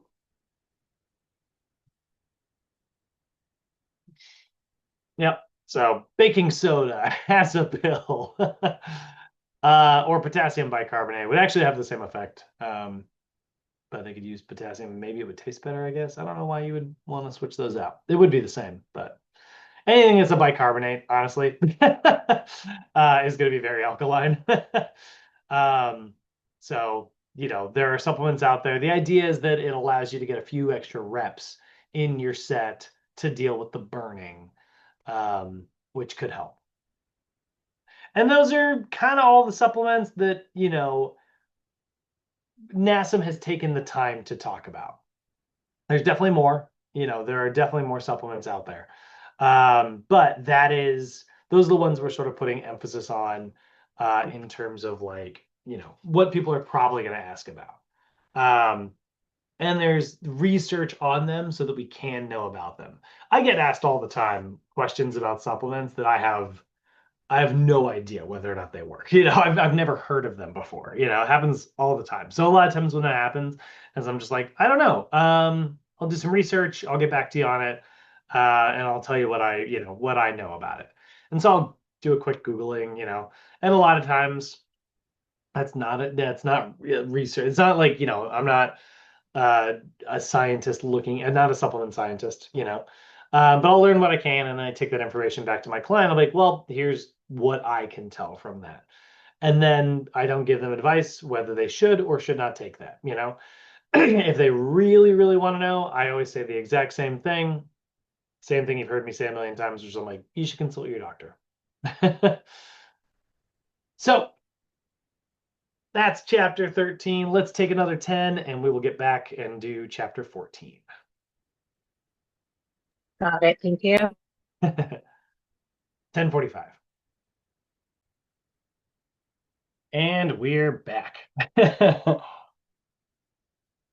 going to cut really weird once it's on YouTube. It's just going to be like, okay, goodbye. And we're back. All right, so we are looking at psychological behavior of weight control. So these are really just a lot of things that you've already seen in my previous classes. We're just going to talk about like psychologically, as a coach, like what what are we allowed to do? Like what psychological principles are we sort of like keying into? And basically, it's going to be a lot of like goal setting and understanding stages of change. So we're going to understand the stages of change model, some of the barriers to diet and exercise. We will talk briefly about common disordered eating that people suffer from. Some of our client profiles, like what their motives are, um, the types of clients that we run into, and then like what kind of psychological stuff. Again, what are we allowed to do? Like again, we're not therapists. That's a very important thing to remember. We are just, even though it does feel sometimes like our clients are sort of like coming to us with a lot. They're like, "Oh God, you're not gonna believe what happened," we're just coaches, right? Psychology is obviously the study of, yeah, behavior in the mind. It's how the brain functions, how our emotions influence our behaviors, and how our behaviors influence our emotions. That's a huge thing in the world of psychology right now. Is like if we look at like cognitive behavioral therapy, it's like the big thing on the market, where it's like, it's not just like your thoughts influence your behaviors. It's like your behaviors influence your thoughts. So we want to look at the way, things.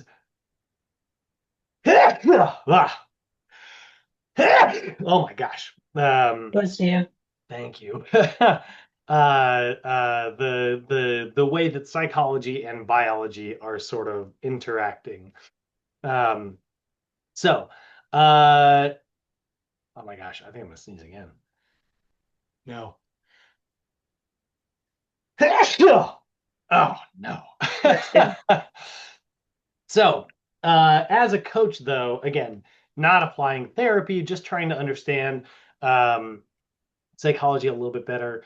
We really just want to understand, what does our client want? Why do they want it? And one thing about the stage of change model that's really good is understanding why they want it now. We all kind of go through the same several stages when we're changing our habits. And so, like, a big mistake that most people make, and this is a quote you see throughout NASM's materials all the time, because it's so relevant to the world of personal training. But this quote that you see all the time is like a big mistake that most people make when they talk about people changing their habits is everyone assumes that people are ready to change their habits right now.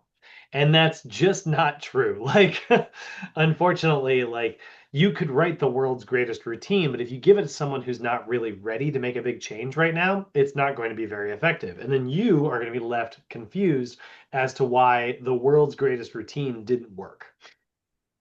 Or, more frustratingly so, your clients are going to be in a place where they're like, I'm ready to change, but no, they're not. And then they are going to like try to change their habits, but they're doing it and using tools that are really ineffective for where they are in that change journey.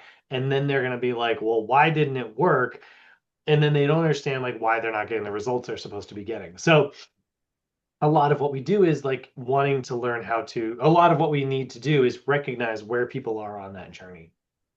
So as a nutrition coach, the things that we got to be good at is we do want to be good communicators, right? We want to be able to listen and not just hear. We want to educate our clients to possible solutions, and then we want to support them on their journey. So we're back to Brad's favorite thing in the world, the three-step problem solving method again, right? Like we are gathering adequate information, just like assessing as a trainer, right? And then we are educating, we're giving possible solutions, right? We're teaching like, here are some things that have been shown to work. Maybe these are some things that could work for you, right? Like we're educating, we're generating a list of possible solutions. And then we're going to try those solutions out over time with our clients. They're going to try out, you know what? You're right. I'm going to try food journaling. Maybe that's the thing that really helps me. And then we're going to support them. We're going to support them by being like, here's a food journal that I really like. Here's some tips. Here's an article to make food journaling easier. Here's an app that you could use that maybe is easier than like actually writing everything down, right? Great. And if it works, awesome. They're going to be getting results and we're going to continue supporting them on that journey. Or if it doesn't work, we're going to circle back and we're going to try something else and then go back through that process again.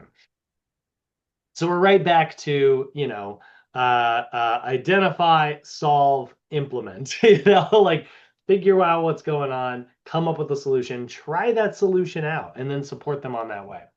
So that's really our job as like a nutrition coach. Now, again, we are acting as guides. It's really important to make sure that we're not forcing people to change their behaviors. I always tell people it's guided self-help, right? Our clients are the drivers at the wheel. We're just kind of giving them like general directions that could be it's like, well, you could take a left on First Street, or if you want, sometimes traffic's a little bit better, go down to Second and take a double right. Like we're giving our clients the options. We're not doing it for them. It's that, lead a horse to water, but don't make them drink principle. And you can pave the road, you can light the lights, you can say, put up giant signs that go this way, horse, but don't push their head into that water. Again, like we're not prescribing anything. We're just here for education and support. Now we do need to understand our clients' motivations sometimes. There are different types of motivation. Some people are intrinsically motivated. They have an internal drive to be, to accomplish like a certain thing. Everybody is intrinsically motivated in some ways, and everybody is extrinsically motivated in other ways, It just depends on like, what your client is passionate about. So a lot of times like finding intrinsic or extrinsic motivation in our clients is really important. Me, I have like a very intrinsic drive to be like physically active because I am a cranky person when I am not physically active enough. I know that if I don't get enough sunlight and fresh air, I say that I'm from Oregon. There's never any sunlight here. Uh, just even if it's rainy sunlight. But if I don't get enough of that, I know that like, I can the whole world gets a little bit more muted, I think is a good way for me to describe it. So it's just very helpful for me to do those things. Other people, that's not necessarily like what drives them forward. Usually they might have like a more extrinsic motivation where they're like, well, I like being outside because that's where I get to go do something social with my friends. I do a lot of like outside activities. That's still great motivation. It doesn't really matter where it comes from. You just want to make sure that like if you are, encouraging your client to do one thing or the other, then you are motivating them in a way, and you are paying attention to those motives and rewarding them based on that, or like recognizing like where those like rewards are kind of coming from. So sometimes we'll have like an internal drive, sometimes we'll have an external drive. It doesn't really matter. Um, Both can be very effective, but if you are coaching someone, you do need to be able to recognize which one's which. Internal drives are going to be a little bit more natural for someone to do. So it's a little bit more hands off. External motivation is usually going to come from a place where it's like, okay, well, we should probably develop a reward system, um, that is going to help that, right? And support that and like keep you driving forward. Aside from like, motivation, right? We also have to understand like why people are wanting to like change their habits. Um, Again, I always use the example of like smoking. I personally, I think it's crazy that people still smoke. I cannot believe that the cigarette industry hasn't collapsed and just disappeared. Personally, I find it insane that that's not what happened. Once all the information started coming out about how bad smoking is, it just blows my mind that there are still people who like regularly do it. Um, and so like it's very interesting when I think about that. But regardless of like whether or not I think it's kind of wacky, you know, I do need to get to the heart of like if someone is engaging in this habit and they want to change that habit, I need to figure out like why they did it initially and why they want to change that habit now. So it's going to be important for me to get to the heart of like what those motivations are. So a lot of times when we are communicating with our clients and like understanding this, one specific way to kind of get to the heart of like someone's relationship with a habit is to look at the relationship between that behavior and like what outcome they get. So like while I think it is kind of crazy that people smoke cigarettes, when I ask my clients why they do it, they're like, well, it started out as like a social thing. And so it was like a way for me to like socialize, and like connect with other people. And I'm like, okay, that I can understand. Like that makes more sense to me. Like, they probably worked in a job where they get a specific. My mom, this is the story she tells. I, there's part of me that believe they just part of me. Like, my mom has told this story 1,000 times, and part of me still doesn't believe it because I'm like, who is this psychopath in this story? But like when she was a teenager, she worked at a mini mart. Um, and This is just before she met my dad, actually. She worked at this mini mart, and they were allowed like smoke breaks I think it was like every hour or something like that. However long they were allowed smoke breaks. Like anybody who worked there could take a break and go smoke a cigarette and then come back. So Um, they were specifically like that. That's what it was named, like a smoke break. It was like a Like smoke break, which, like you look at like labor laws. I don't know what labor laws were in like the 70s, but like I right. imagine it was it's got to be somewhat similar to like you get a 10-minute break at this hour, you get a 30-minute break here, you get another 10-minute break. Like that's the minimum requirements. Most Mm-hmm. jobs, I Gotcha. think, do 15, 30, 15. Some jobs do an hour long lunch, but they were allowed to have like specifically like smoke breaks. And my mom didn't smoke. She was a teenager. And so she wasn't allowed to like have that break, or so she says when she tells the story. So she started smoking so that she would get like a break at lunch. And I'm like, that can't be true. And if that is true, that person is a monster. But at the same time, it certainly could be true. It could be true. Yeah. I Yeah. mean, psychologically, it could be true. I could believe that. Yeah. People are I, crazy. You know. I would so believe that. Yeah. Ugh. So that's how she started. And then it became like a social thing, right? And then it became like a chemical thing, just having an addiction to it. Um, Here's you want to hear a sad story? My mom, my when my parents started dating, my dad insisted that she stop smoking. Like, and so when they got married, he was like, no more smoking. And so she quit smoking um when she got married. And then something happened on the job years later. She says that she was like, she worked as a mover.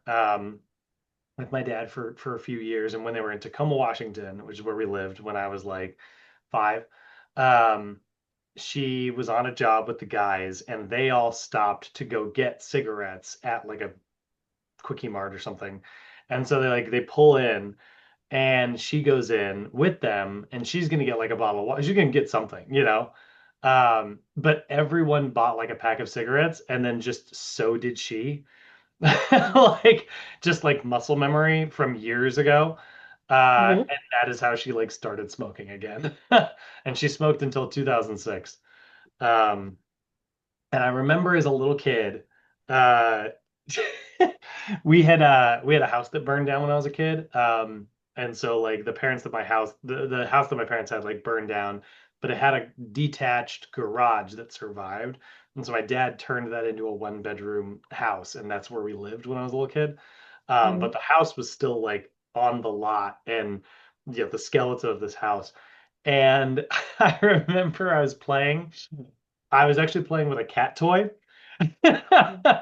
One of those like little mice with the pink nose. I was just like, all I was doing was just like tossing it up in the air and catching it. Hmm. And I was like 5, and I walked around the corner, and there was my mom like smoking a cigarette. And the only thing that I had heard, I was like a 5-year old, and I had known like smoking is bad for you, but like my mom also just looked very weird having a cigarette in her hand. And I just remember I just broke down and started crying. Wow. And like that was like the thing. And she tried to quit then, but like she couldn't shake the habit. And so it took her until 2006 to finally like, you know, kick the habit entirely, but it took years. You know, uh it's interesting you share that story. My mom used to smoke, and one day she told my brother and I to hide her cigarettes. She's like, I mm, want to stop, hide them, take them away from me. mm, We were kids, and she woke us up in the middle, like, where are those cigarettes? And we wouldn't tell mm. her because she told us not to. Oh And man. after about an hour standoff, we caved Yeah. and we gave them to her. But it was interesting when I had my daughter was 3, and she told my mom that she was like, Granny, I don't like it. I don't like the smell. Oh, You know, my mother quit smoking the next day and has not picked up a cigarette since. isn't that the classic journey? I I'm think like, become a grandparent and you everything gets softer. right. And we're like, you were willing to kill us with secondhand smoke, but you were able to stop for your grandchild. That's Yep. insane. That's my grandpa was like that. My grandpa was mean as a father, from what I've heard. I never witnessed any of this, but apparently he was mean. Um, my mom's dad, and he became a grandparent, and he was the sweetest old man, like, yeah, wild. That's insane, isn't it? I mean, Yeah, that's like the classic journey. Like it's like I gotta get my mom to start exercising. I'm hoping it won't take grandchildren.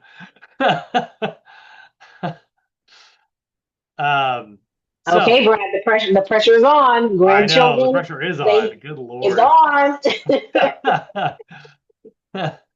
So, yeah, looking at psychology. So a lot of times, like we look at the psychology of like changing these habits, right? A lot of people will set like a goal. A lot of people like intend to change, like they have like yeah, I'm sure your mom wanted to stop smoking many, many times. I mean, like look at what she did. She asked you, she was like, hey, hide these things. She obviously had a goal in mind. But the problem is she was using a tool that just didn't match, it was the wrong type of behavior modification to result in success. This formula right here didn't quite match up. She didn't have a solid strategy, because it's pretty easy to convince your kids to change their minds. You are the authority member in the house, so you can just be like, "Well, I'm gonna rant and rave until you give me what I want." Like, Right. so you know, And so uh, now she's this fitness health nut crazy. She's this crazy person when it comes love that. to health now. Hmm. And so, my brother and I, we look at her like, who are you? Like, Right? who have you become? We don't know this lady. And we tell her that Yeah, all the time, like, we don't know you. that's so Who are funny. you? Yeah, It's a running joke. yeah. But that's the thing, right? So a lot of people, it's if any part of this formula doesn't match up, you're just not gonna get here. So sometimes people set bad goals. That can be a big issue. Or sometimes people don't have a good strategy to modify their behaviors. And that's why, like, that's where a coach comes in. And it's like, it's so funny too. Like, as a coach, like someone who does this kind of stuff all the time, I see it in myself constantly where I'm like, oh man, like I really want to do this thing. And then like it's hard sometimes to come up with the right strategy. You need like a lot of times like that's why our job exists. It's so helpful to have like somebody in your corner outside of like your own relationship with your goal that like helps push you forward. So I wish I could say that, once you learn all this stuff, you'll just be amazing at it. Like you'll set out and accomplish everything you want to accomplish. But it's like the weird thing about being a coach is it's that classic like paradigm of like you have the tools to help others, but sometimes you still can't like do it yourself. Um, but so yeah, so communication, this is big.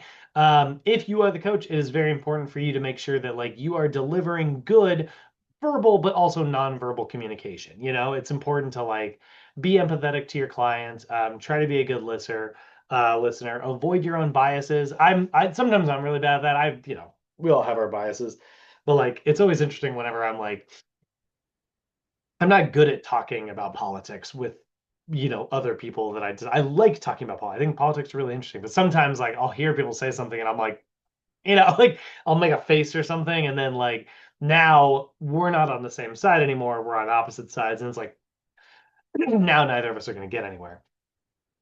So avoid your biases. Try to have like a certain level of empathy with people, and then obviously be aware of like your own personal actions. Like you are trying to, act as you want to make sure that like your actions match up with like what you. When I worked at the weight loss resort, I remember thinking it was really interesting. We weren't allowed to bring like, trainers.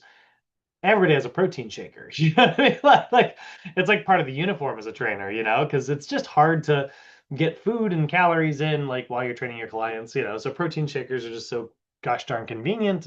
I always had one with me. But it was like when I started working at the resort, they were like, oh no, you can't, no protein shakers, no coffee mugs, no anything unless it's water or tea, you know?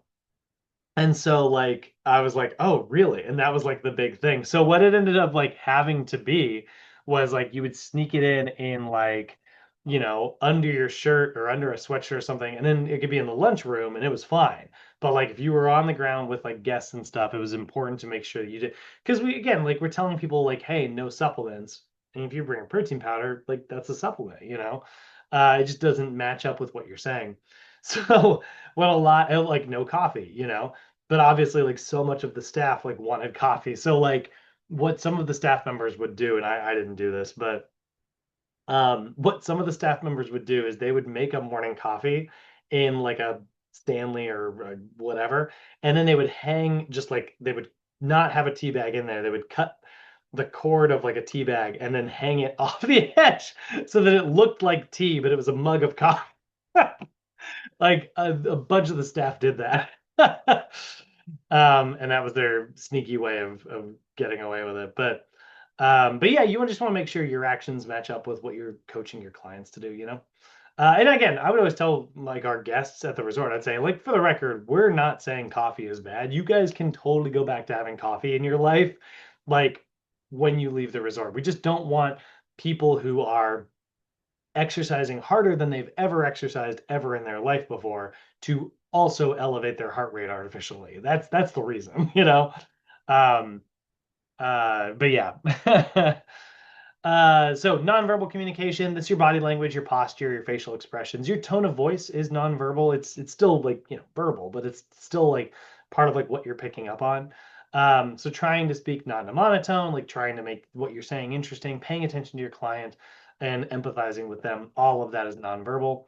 Um, so yeah, just communicating with our client is absolutely huge there. And again, like our job is again not necessarily to change people's psychology or act as a therapist. We're just trying to improve people's quality of life. This is why, again, like we are even allowed to work in what is considered like a health industry. Again, like I am not trying to cure anyone's diabetes, but I am trying to improve your quality of life. So if we can get you to lose a couple pounds, and then get your blood sugar to like start managing itself as like a byproduct of just trying to make your life better, and now all of a sudden you don't need insulin anymore. No, I never once treated your diabetes, but it stopped being a problem because what I did treat was your quality of life. That's the kind of thing we're allowed to work on. Weight loss, again, is a byproduct of an overall healthy lifestyle. Our job is to help implement healthy lifestyles. So that is physical, that's part of quality of life. It's psychological, and it's social. Like exercise is a nice, like, social thing. Um, so like sharing your progress, sharing your goals, sharing in your workouts, commiserating during your workouts, always going to be shown to be effective. Um, so then we got the stages of change, right? So really quickly, I do just want to show a quick little video on the stages of change model. Um,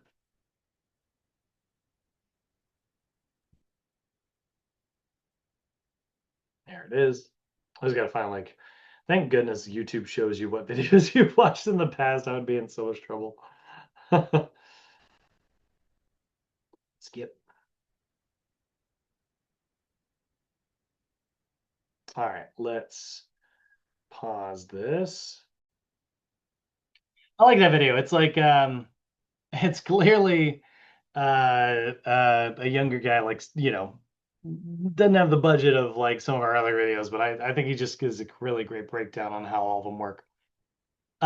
So the stages of change model. So this is something you're going to see in a lot of NASM materials, because again, like it's just very relevant to the personal training industry because like so many people are like trying to change their habits, but they just might not. We got to understand like what the journey around habit changing is.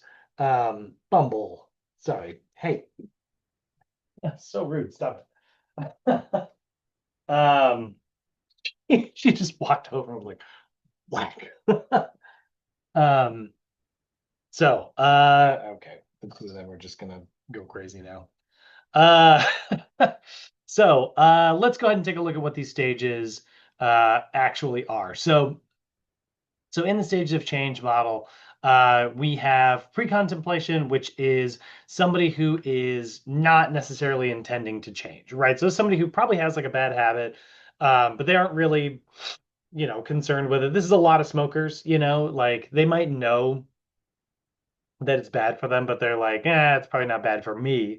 That's kind of the false paradigm that so many people live in, is like they don't necessarily believe that something is bad, and so, or at least they believe that like they'll probably be fine. They're like, wow, what are the actual statistics on smoking and how does it actually cause problems? It's like I don't smoke that much, like a lot of various ways that people can kind of explain away their bad behaviors.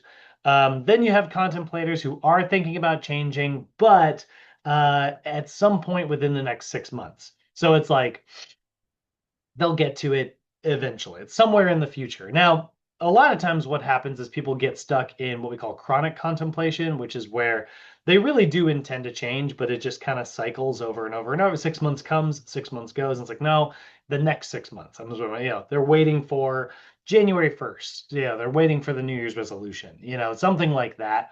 And then the New Year's resolution comes and goes, like, oh no, I'll do it come the summer, right? Now they really do intend, honestly and genuinely, to make a habit change, but they just kind of get stuck in this like cycle of chronic contemplation, and then all of a sudden 3 years has gone by. Um, Then there's preparation. Preparation are individuals who, they intend to make specific overt changes sometime probably within the next 30 days. They're like, I'm gonna do this, and maybe they've even gone out and like gotten some nicotine patches or like some gum, or like they've bought a food journal, or they've started eliminating alcohol from their house, but they haven't necessarily like stopped going out with friends, right? Or maybe it's even as simple as, as small as like they've done some research on what they're going to do in the next 30 days. Action is individuals who have actually made some specific changes, but they haven't necessarily maintained that habit for like a full 6 month period. So, preparation into action, this is generally where we are going to run into most of our clients, right? A lot of people are going to go to the gym and maybe like try out a session, or, get an assessment or meet with a trainer. That's somebody who's in like the preparation stage. And then maybe they've started exercising, but they haven't necessarily like maintained that habit. Now, there's some other things out there in the world of habits that people have talked about. They'll say, hey, it takes, 180 days of constant habit change for it to really stick. Or people will say it takes a certain number of hours, or this or that. There's a lot of formulas and different things out there, but no matter what formula you kind of want to adhere to, we do know that like until a habit is really kind of like consistently maintained for like a really long time, like 6 straight months, you are at risk of kind of relapsing and falling back into those old habits. It's not something that has become like instinctive or natural. The way I like to kind of describe it is I like to talk about like willpower. I'm like, you are using consistent willpower to make this thing happen until it becomes like a true, steadfast, hard habit. And then it becomes like instinctive, and it's not so much um, a thing that you're doing, it's just a part of your life. And once that happens, you are sort of moving into the maintenance phase. The maintenance phase is where you are simply just like living your life and reinforcing good habits. I always tell people like, look at a kid. Look at like, children that parents are trying to get to brush their teeth regularly. It's like, did you brush your teeth? And it's like, no, it's like, I want to keep having fun. I don't want to go to bed. Brushing my teeth is like the thing that happens before we get this big boring 8 hours of sleep. Like, so many kids like, don't want to do that. But as it's like continually reinforced over time, you don't really think about it anymore. It's just the thing that happens before you go to bed. It's just the thing that happens, when you wake up in the morning, right? It's not something that takes energy, effort, and willpower. It's just a natural, normal, everyday part of your life. It's just an epic battle happening behind me. So, so yeah, that's kind of the stages of change model. Now, other things that we also have to talk about, we do have to understand like body image, body image, how an individual like sees themselves like physically. That doesn't always match up with their body reality. Body reality is like tangible, measurable information. But a lot of people like will see a sort of perceived flaw and sort of premeditate on that perceived flaw. You know, or they might say like, "Oh, I look this way." That might not necessarily be the reality. Um, and then obviously there is also like the body ideal, which is sort of just like oftentimes, you know, associated with like what people sort of like think they want to see, right? The body ideal is sort of people seeing something in the media and saying, well, that's what I'm supposed to look like. And again, that's not always going to match up with like, you know, what is actually considered like healthy. And so, you know, if a body image is how somebody sees themselves, and then they have this unrealistic body ideal in their head, they're never going to, actually match up with like what they want to see, because they're sort of chasing this ever moving, goalposts, right? Or like they're chasing this thing that is maybe just not real. I mean, it's common in the freaking influencer world. I mean, like we live, every day, like social media, people are just like blasted with images. And like even like fitness influencers and stuff, like so many of them are on like different supplementations, or like this is their entire life. And so they're able to spend hours in the gym, thousands of dollars on like meal plans and diet things that like do all this work for them. Like that's not something that the average person is going to have access to.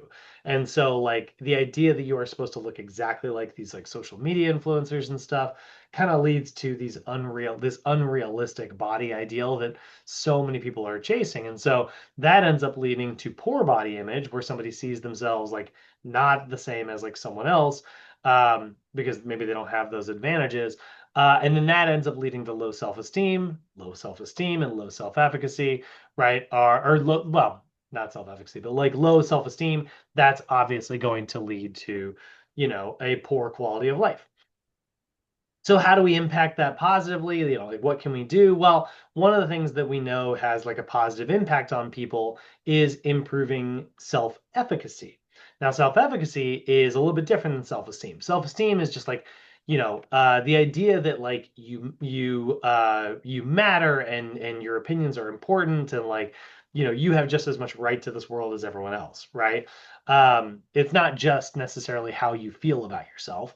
It's how whether or not you should be allowed to feel the things that you do. Now improving that is something that takes a very long time, but one thing that has a positive impact on it is self-efficacy. And the self-efficacy is the belief that like you can accomplish the things that you set out to accomplish. It's the belief that you are somebody who can succeed in doing the things that they tried to do, right? So a lot of times, like training is incredibly good. I always tell people like the gym is just like self-efficacy, in a can. Like it really is. It's like you go to the gym, you do a thing that you're not so good at, you keep doing it, and you do it consistently, and then you get good at it, right? And it's like it's constantly proving to you that you can set out to do things or you can do the things that you set out to do. It's literally all exercise is. It's like, all right, I'm going to do this step up to balance, which means I have to like, use strength to get up there and then I got to balance and use my core and it's really hard and I'm not very good at it. Oh, and it takes a lot of cardio to do as well. And so it's like boom, boom, boom. You're getting like three sides of things. And then you get a little bit better at cardio and you start to accomplish the thing. You get a little bit better at balance and you get a little bit better at strength. And then like all of a sudden this thing is easier than it used to be and you knocked out three immediate tasks. And it's like, wow, maybe I am good at stuff, um, and that's improvement in self-efficacy is going to lead to improvements in confidence. And this is just a classic human psychological thing, but like we are so notorious for tying accomplishment to worth. Like the idea that like people who can do things and accomplish things, they're the only ones who does, their opinion matters more than mine, right? And so like when you start to like do things where you accomplish things regularly, it just leads to improvements in self-esteem. And you start to say, you know what? I'm a doer. I succeed in things. Maybe my opinion does matter, and that type of thing is the type of thing that does lead to people feeling better. And so when you're coaching your clients, this is one of the reasons why we want to start with small accomplishable tasks that we give our clients, right? I might start with something very small and just say like, hey, I want you to go out, find three articles that are talking about, goals similar to yours and bring me back three really cool success stories of like how people accomplish that. And people will do that and then it's like, hey, nice work, like these are really cool stories, I didn't know this, like this is fun, and like read about it and then say like, okay, well how can we apply something like this to like our training, our dietary changes, right? And then like it becomes this like really fun journey where someone's like, start on this small thing, and that makes sense for someone who is new to training, right? So now what we're doing is we're kind of tying this idea of like, self-efficacy. We're tying this idea of like, small accomplishable tasks to like our stages of change model, right? We look at like pre-contemplators. Those are people who have no intention of changing. So the only way to get them to even think about changing is to like teach them about how a habit might be harming them or a change in habits could help them, right? And then contemplators, they believe in the changes. So now they need to be able to like believe that they're the one who can accomplish doing it. So again, small educational accomplishable tasks. Now prepper is a little bit different. It's like, okay, well, let's prep to change these things. So we kind of go back to this idea of like, somebody brings back an article and it's like, okay, great. How would this apply to your life? Think about that. We train, send him home. Homework before you come back for your next session. Do me a favor, think a little bit about like, how this would apply to your lifestyle. What are some meals that you like? What are some sleep habits that you could change? Like, you don't have to change those things. Just bring me back a list and we'll talk about the ones that are going to be most effective. So again, they're accomplishing things, they're thinking more, and then eventually we start trying things out. It's like, all right, here's the big weekend. We're gonna try our new sleep habits, you know? Um, I remember when I first started getting up early. Both of my parents are, I say this, but now they're older and totally, again, my parents are totally not the people I grew up with, just like you were saying, Danielle. Now they're like early birds, like, but they used to stay up so late. Um, but I remember like changing my like when I was changing habits and like adopting a get up earlier lifestyle. And I remember like when I was first doing that, it was really hard for me. And I like would set alarms and like it'd work and all, but like what I used to do is I would play like heavy metal music attached to like an alarm on my computer, which had my computer speaker, so I could just crank it really loud. And it would scare the crap out of me every morning. um, and that worked really well. But it wasn't like I didn't want to keep doing that, and it wasn't a very natural way to do things. And so eventually, what I ended up doing was just, I knew like I would even getting up wouldn't be enough to like get me up, and so I would crawl back into bed. So I needed something that would keep me from crawling back into bed. And so like the big thing was, and this is so simple, but like I would put my phone, I had a physical alarm clock next to my bed, like an old style, hit the button alarm clock. And then I would have my phone in the bathroom. And it would go off like I think 1 or 2 minutes after my other alarm clock. And so it would, I would get up and I would like walk to the bathroom. Once I was there, like my toothbrush was there, I was ready to start my normal morning routine. I'd get ready and get out the door. And that was like the big thing that like changed my habits. So a lot of times that's another part of the role of the coach is like we got to find how to match our clients' most natural habits to like the things that we're trying to get them to change and do. So let's take a look at some of the. So at the end here, we're just going to kind of you'll notice my notes are kind of over. But we're going to talk about like generally the type of people we run into in the gym. So a lot of people, the four main goals we're going to run into, we got people who are trying to lose weight. That's the most common. People who are trying to gain weight or at least gain muscle mass, tone up. Improve athletic performance, which is freaking more rare than it should be. We don't actually get too many athletes. A lot of athletes, they got their general coaching, and so they just kind of keep doing that a lot. And then there's the people who are like, if we talk about like diet in particular, in the realm of nutrition coaching, people who are trying to eat healthier, but they don't necessarily have like a physical goal. They just want to eat healthier because they know food is tied to long health, right? Um, so the weight loss client is typically somebody who has probably tried a lot of different supplements out there. Again, so many supplements are marketed towards weight loss. They've tried a lot of, maybe they've tried to exercise. They have a history of losing weight in the past, but they haven't been able to necessarily keep it off. And so we're seeing like we have to have a pretty good understanding of like, what's going on there, right?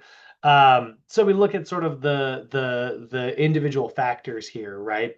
We have a lot of people who like have like a perception around, you know, why they, how to do like a weight loss routine. And a lot of times it's like, well, if I take this supplement or I go on this diet, it's like a lot of times people's perceptions are built around um, uh, uh, magic. It's built around the idea that like it's this one magic routine that worked for everyone. Like keto is such a good example of that. Um, but there's other stuff there. We got to take a look and see like, what is their age, their ethnicity, sex, personality. Personality is huge. Um, we want to know a little bit about those things, and then we got to look for what are their perceived threats. Like, what are the things that are probably going to pull them off of their bad habits, and then what are the things that are going to like cue them to action? What are the things that are going to actually like push them onto their good habits? So if we look at those things, right, and we kind of create like a profile of our client, we know that like at the end of the day, all weight loss is tied to this idea of like if there's less energy coming in and there's more energy going out, that will result in weight loss. So what are the things that are going, what are our perceived like threats to our client? What are their motives? Those are the things that are going to push them forward. What are their barriers? Those are the things that are going to prevent them from getting, the results that they need. What are their predispositions? Some people are predisposed, some people have a slower metabolism. They might have a thyroid condition. They could have like low hormonal activity. There's a lot of different things. So we got to look at all of that, in their profile, which is where we start with the classic like thing that I always say, which is like we need to do a really good workup. We need to really do like a solid assessment. And that means like telling our client like, hey, we've done our physical assessment, but I need you to do a little bit of homework for me. Come back and tell me a little bit about yourself. We're going to get to know each other a lot better in these first couple of weeks. Um, we need to know a little bit about like what your backstory is. What are your motivations? Like, why do you actually want to lose weight? Sometimes people are like, "Oh, my doctor said I need to get healthy." And it's like, okay, but that's somebody telling you to do something, like what's like really exciting. It's like, well, if my doctor's trying to get me healthy, that means I get to live longer. If I get to live longer, I get to be around and see my grandkids do something. And it's like, great. So that there is a much stronger motivation, that tells me that like you are motivated, socially to do this thing more so than like, well, I was told it was a good idea. You know what I mean? Um, Obviously everybody's going to have like different barriers and stuff, so we need to get familiar with like what our clients like lifestyle is like. Do they have a barrier like, well, I have a very stressful job? That's a barrier that's going to keep you from being active. That's a barrier that's going to keep you from getting healthy. So do we help our client like deal with that stress? Do we come up with solutions that are going to help them get physically active throughout the day? What does it look like for each individual client? And then we do also need to know a little bit about like their habits, right? So we pay attention to their food journaling and we look for maybe like an anti-fat bias, right? A lot of people are used to the whole low fat thing. The low fat thing got marketed real strong in this country. And it makes a lot of sense when you listen to it verbally. It's like, yeah, fat makes you fat, And it's like, but that's not true, Sugar is way riskier when it comes to like health detriments than like fat. And don't be wrong, like saturated fat can be really bad, but like there's so many good healthy fats out there. So there's definitely like an anti-fat bias that, the psychology of that kind of thing. And then also just like the idea that like um people like who are going to like start exercising or sorry, there's this idea that is like a big barrier is that like only people who are already in good shape are the ones who belong in the gym. That's not necessarily true, you know. um and so like both of those things, somebody could be the idea of like, they're avoiding this type of diet because you know they've been exposed to so much media saying that it's like a bad idea, so now they have like an entire type of food they're avoiding. Sugar even can be an effective tool. It's just added sugars consistently throughout the day, we know have been shown to like, I mean, they're empty calories. They're very high in energy, very low in nutrition. Um, but like somebody could have this idea that's like, well, all carbohydrates are bad, right? Because sugars are carbohydrate, carbohydrates are bad. It's like, I see where we made that mental jump, but that's not necessarily true. Same thing with saturated fat. Saturated fat causes heart disease. There's fat in this, fat is bad. And it's like, again, it's more complex than that. So helping people like getting a profile on our clients and understanding like where some of their biases are so we can kind of break those things down, super, super helpful. Other barriers to exercise, time is a big one. Sometimes people just don't have time to exercise. Willpower, like if you have to work really hard to go to the gym, it can be really difficult sometimes. um, a family or friends or loved one or spouse that just has very different habits can make it really, really hard to take the time to go to the gym.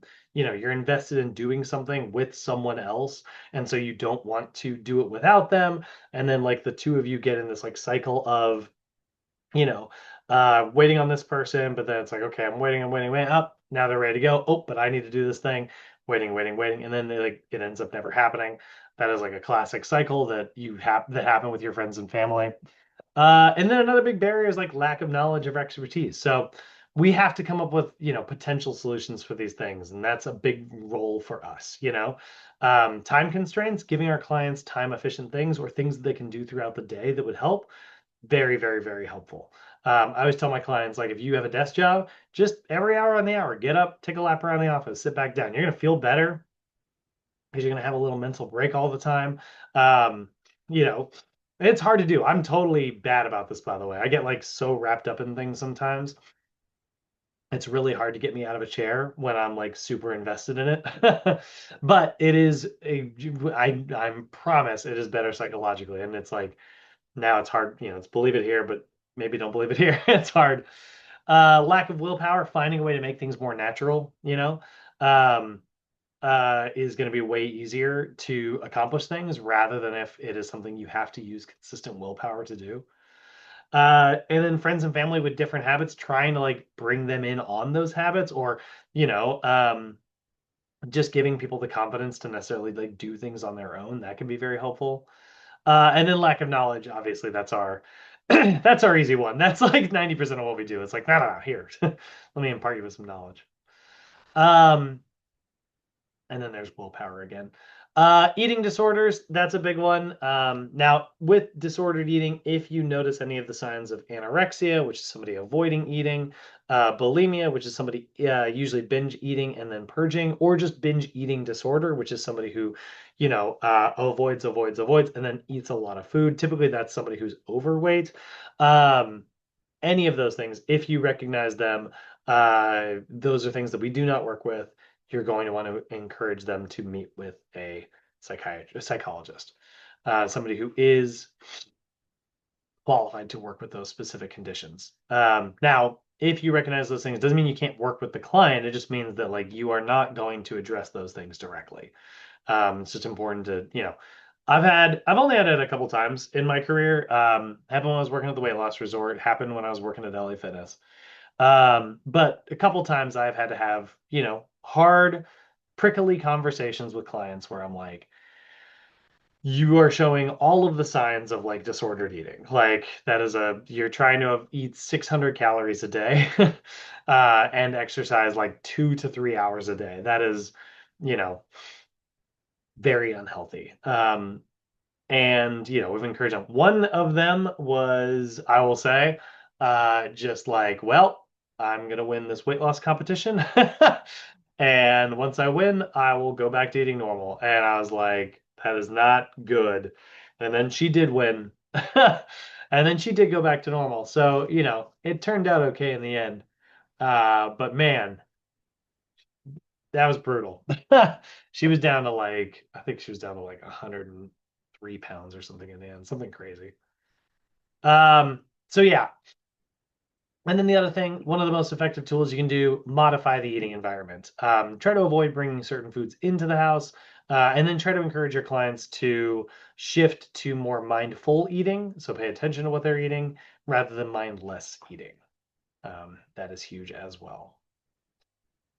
All right, we got one chapter left. I'm starting to run behind schedule. Let's take a 10 minute. It's 11:47. Let's get back to 11:57 and we will knock out chapter 15. Got it. Really quickly, I just wanted to Yep. make sure on Canvas, I only show the quizzes for chapters 1 through 6. Ooh, that's not right. Yeah, that's all Uh, when I go to my dashboard, it's only 1 through 6. And I'm uh, on the PFT 108 nutrition. are you So on the I, quizzes page? yes. Okay, that's Um, probably what it is. Um, so let's stand by. yeah, when I Uh, click on PFT 108, it only shows 1, 2, 3, 4, 5, and 6, uh, stand which I by. thought was weird. Yeah, that is weird. Publish. And then let me go on here. Let me use student view really quick so I can actually see that. Yeah, I'm gonna take a picture of it and I'll send it to you, and then yeah.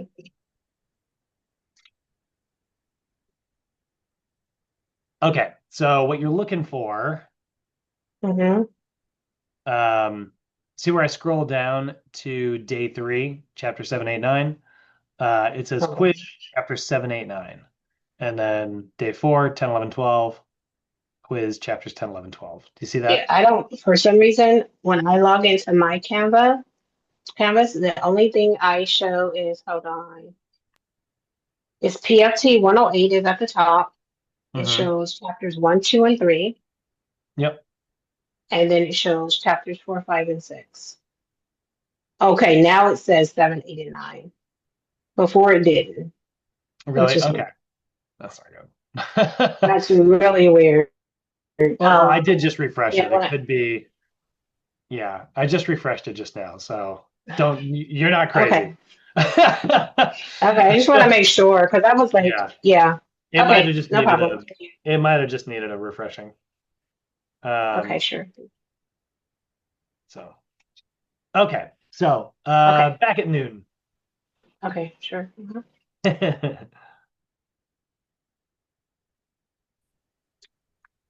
That is the last recording remembrance that I have to do, which means we did it. I'll get this sucker uploaded to YouTube today successfully. Um, very proud of myself. Self-efficacy. All right. So we're going to go ahead and look at some of our communication techniques. This is a little bit of an easier chapter, which is nice. So we're going to kind of work our way through just really how to make sure that we are effectively connecting with our clients when it comes to, talking with them, resources. Where are my friggin' notes? Um, no, that's not it. Oh no, my notes are missing. That's okay. We'll soldier on without them. All right. Looking here, we need to be able to describe, again, we kind of talked about this a little bit already, but the idea of like verbal versus nonverbal communication, active listening, strategies to build rapport with our clients to make sure that like we are connecting with them and that they trust us and believe that we have their best interests at heart. Um, and then talk about like communicating soft skills that are going to elicit, actual change. And then, talk about like how we can actually apply this, in a real world scenario here, right? So there is kind of an art to communication. The idea is that like we are trying to, say the type of things that are going to help our clients adhere to a program in order to like have success in that program. Client adherence is the big thing that we are. This is the big reason we need to start to practice all of this psychological stuff. It's like, again, a lot of people want to change their habits. The problem is they don't necessarily have the tools or know how to actually put that into practice. So we're just trying to like practice our communication skills to make sure that like we are, giving our clients the right information, but we're also speaking a language that they can understand, and like how to apply it, to actually how they can apply that to their lives. And everyone's a little bit different. We all communicate just a little bit differently. So, it's dynamic, it's complex. Obviously, we got to pay attention to our clients' like thoughts and feelings, what their needs are. And so for us, it becomes really important to, you know, learn how to listen to our clients and like speak the language that they speak. I've definitely had, you're going to have clients that are very kind of logical in like the way that they do things. Like they're gonna have like a very specific way that they're like, nope, this is the only thing that I believe, and I've always lived my life this way, and that's how they're gonna communicate. And other people maybe a little bit more emotional, and so you need to know how to like connect with them and like what they might be feeling may not be directly related to like what they are saying, right? Um, so communication tough. It takes and like it's you'll think you're communicating in certain ways sometimes, and then the things that you are actually communicating are very different. Um, I'm gonna throw myself under the bus here, my love. I remember on like, it's a very famous story amongst my friend group, but like I remember going out with my wife on our first date, and I thought that I was being very clear with my intentions. Um, but like I was giving off the wrong vibes during that date. And so it was like, I was literally told that I was giving off like friend vibes more so than like romantic interest vibes. And, I was lucky enough to be given a second chance. And so on that second date, I was like, hey, I just want to be, I want to make sure that like I'm being clear. I am, romantically interested. I am not interested in having any more friends. I was like, so what do I need to do to, communicate better that like I am romantically interested? And this is a quote. I would literally was told, well, I could start by not sitting so far away. But it was the middle of COVID, and so I thought, I should be over here. Um, in my brain, I thought I was being very clear. But that is how this works. I mean, like again, people just communicate very differently. And so, what you may be saying to your client may not necessarily match up with what they are hearing. So nonverbal communication, we find that like a lot of it is going to be interpreted through body language. Um, only about this is interesting. A study found that like only 7% of information is actually conveyed through words. I'm like, that doesn't sound right. That sounds too low. But I do believe the principle of that has got to be true. Yeah, everybody, you know, uh, we're all kind of paying attention to, what we are how what our posture looks like, whether or not we're making eye contact, and then like inflection and like even just like tonality or like level of voice, right? So people are very much interpreting that through nonverbal communication. If you're communicating with your clients, it's really important to make sure that you always work on your nonverbal communication to make them feel as comfortable as possible, whether or not that is just eye contact, or like me, I like to use a lot of gestures, like I'm Irish, but like I've got very Italian, arms. I make a lot of like, I feel like I'm moving my hands all the time. Um, and a lot of that is because like, you work in training and it's like you're trying to physically demo for someone. Aside from just like all this like coaching communication stuff, just if you're trying to instruct somebody how to exercise, you should be demoing that exercise. But I will say, I've got a weird habit with squats. Let me just show you. You'll notice this, from now on. Whenever I squat, I always do this kind of thing where I move my hands at the same time. And that's because like I'm so holding like a kettlebell or a dumbbell here that like I do the same thing with my fingers every time like this. It looks like I'm holding something. I do that because I've just demoed it for so many years. Like I'm like, so you're gonna hold it like this, and I'm just so used to having like a weight there that I even do it when I'm doing bodyweight squats. And I'll see my clients move their arms. I'm like, oh, you don't have to do that. That's just like, if it helps, do it, but you don't have to, like, and it's like, it's so funny, but that's like a piece of that's like a weird habit that I have that I have not been able to shake. Um, so yeah, oh, was that, what was No, that? I was laughing at what you were saying. I Oh, get it. Like your yeah. hand should be doing something. I get it, kind of sort of. Yeah, I'm just not used to body weight. So I used to do them, I would say arms out like this. But now it's like I don't know, over the years. So one strategy, also obviously pay attention to like your body posture. You want to be upright to communicate as much as possible, and then be open like this. I get it. This is a very comfortable posture. I stay in like this all the time, But when I'm trying to communicate with my clients, you really don't want to have your hands in your pockets. You want to be as open as possible because an open posture is also communicating that you are open to listening to what somebody else has to say.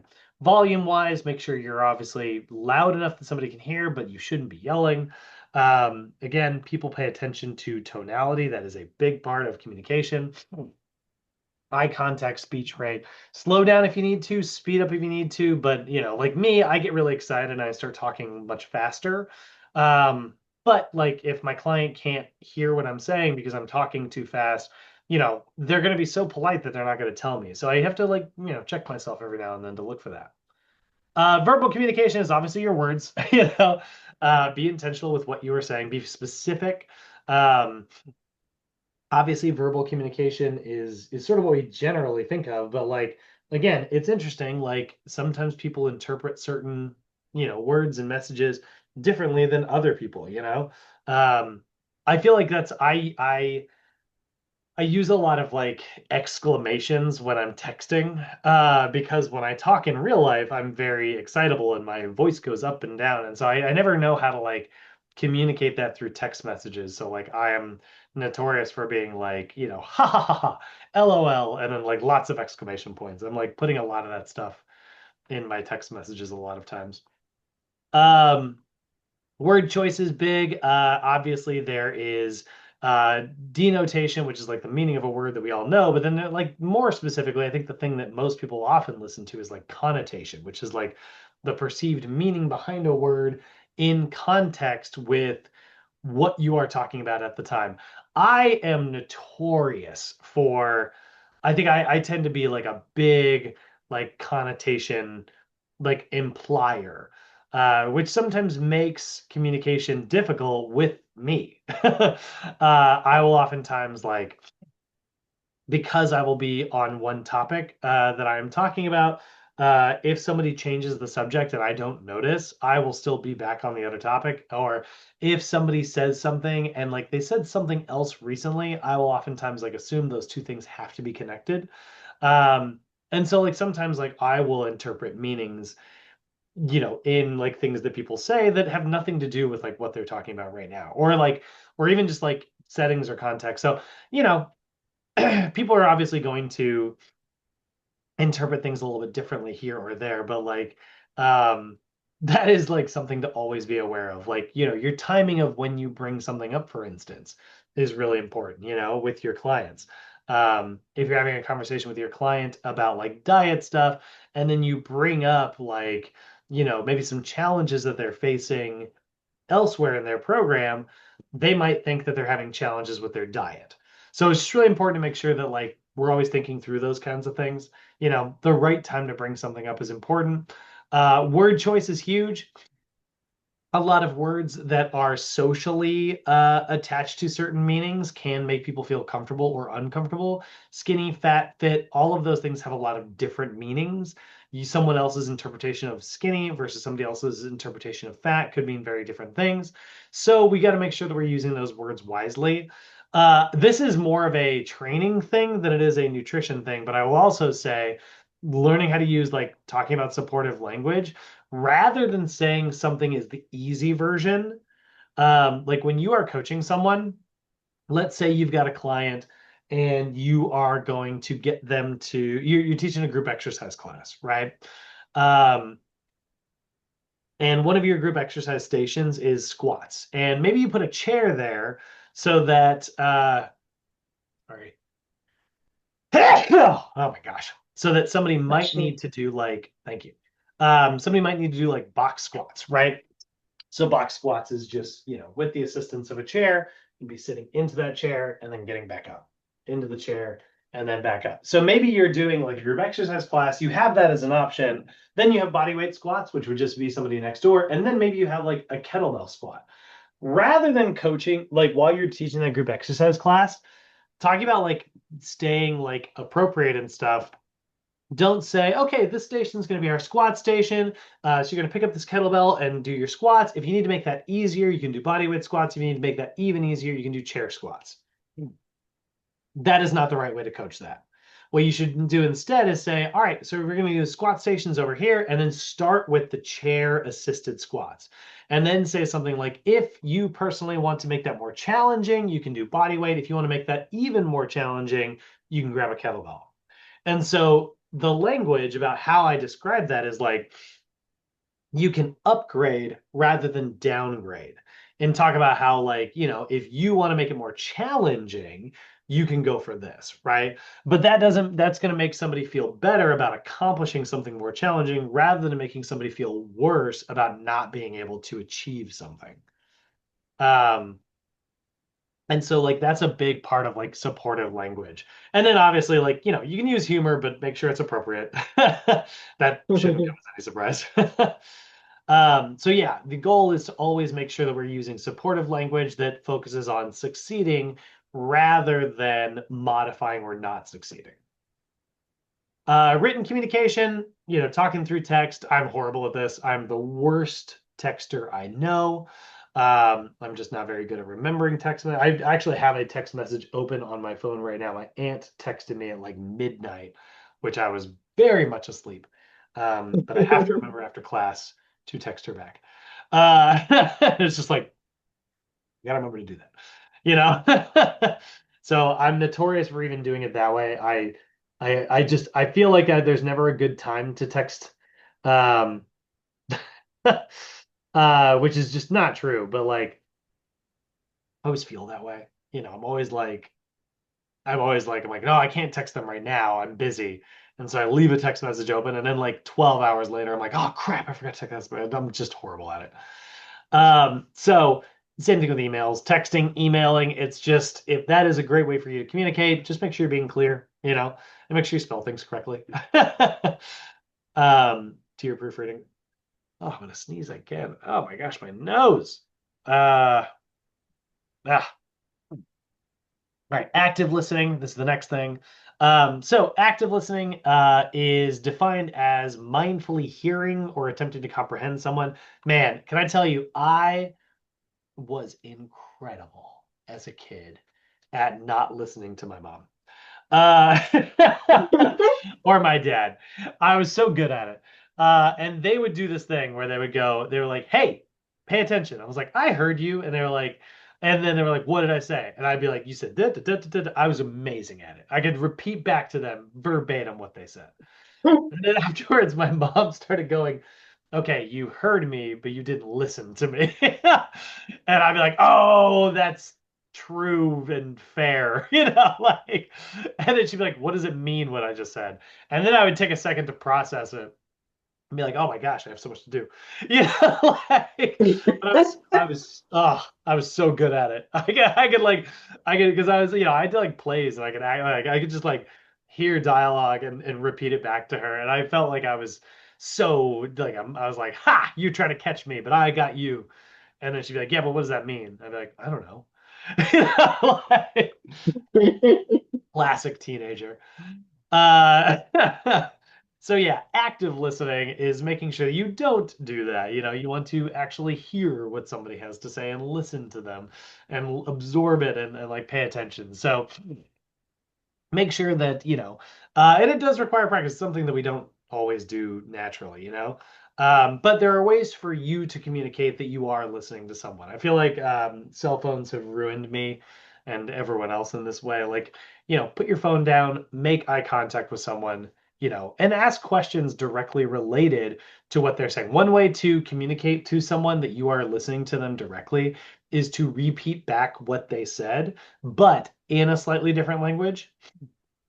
So sometimes to clarify, you say, "So what you're saying is," and then you repeat back, but use your own words and like kind of repeat it just slightly differently.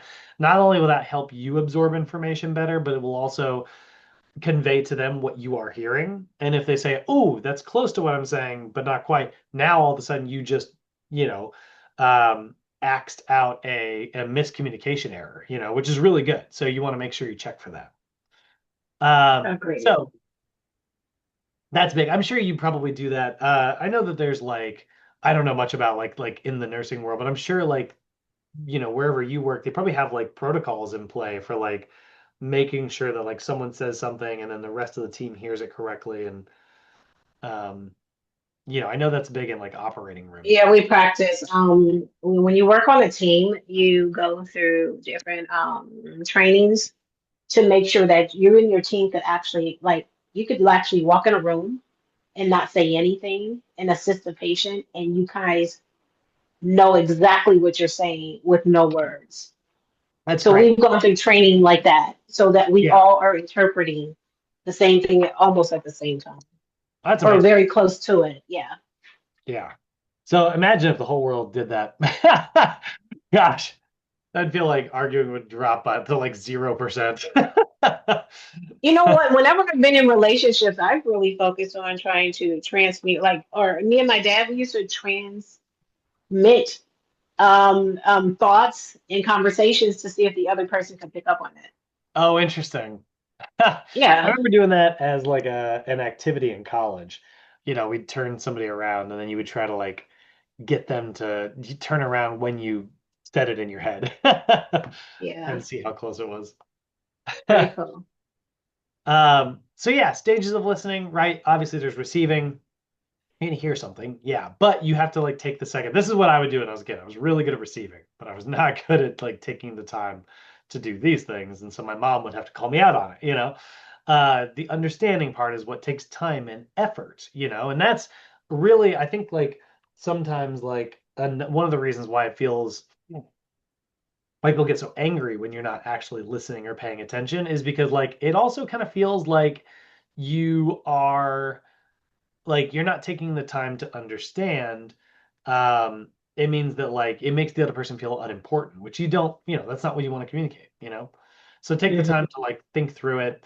Obviously that's going to help with retention as well. Also, again, like the method of like repeating something back to someone, really good method for helping with remembering. Evaluating, right? Again, like that's more of like both parties are coming together on that, and then feedback, again, same thing, right? So that's no, here we go. Yeah. So the receiving stage is the hearing.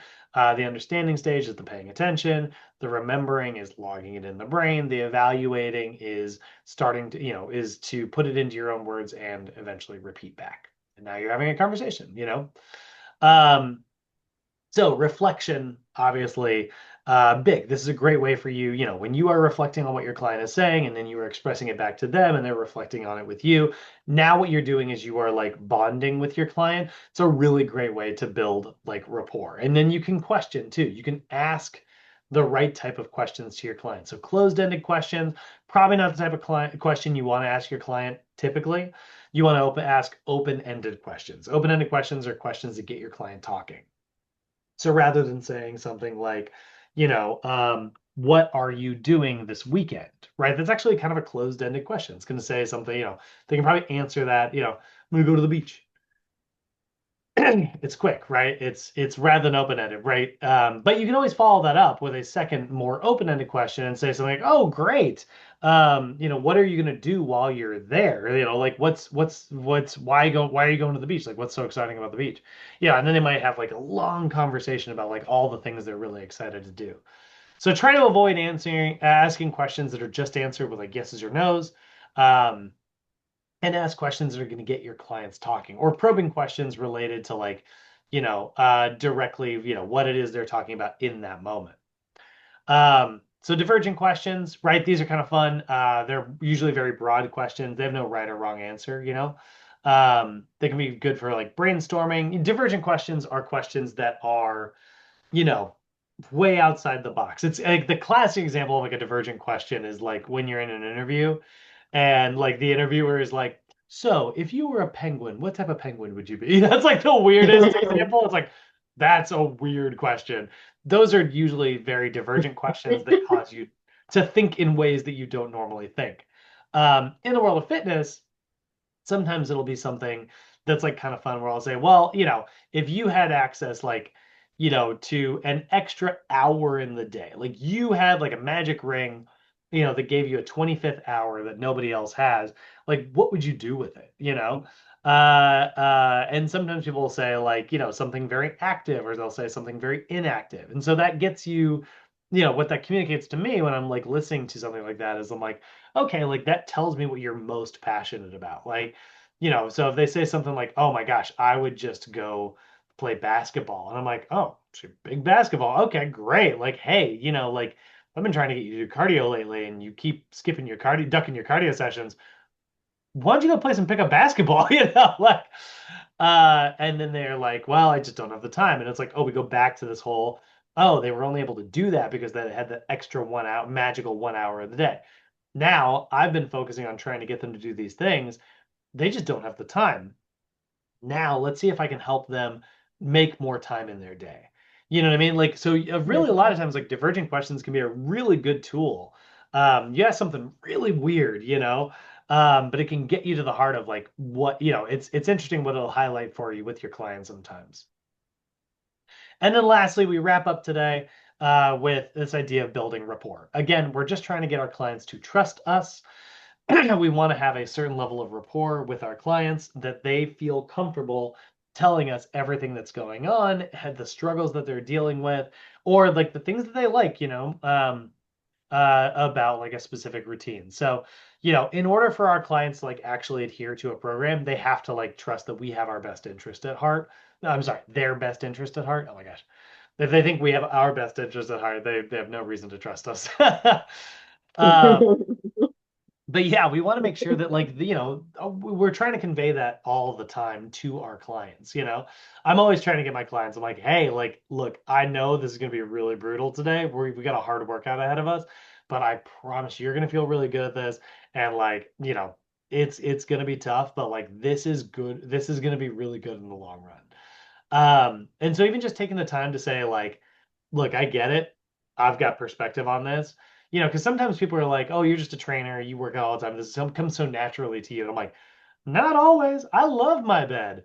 Like I love it just as much as like it's hard to get out of bed and work out in the morning. Um, but I what's what I think what I have a little bit, because I have more experience with it, is that like I've just done it more times and I've taken the time to pat myself on the back.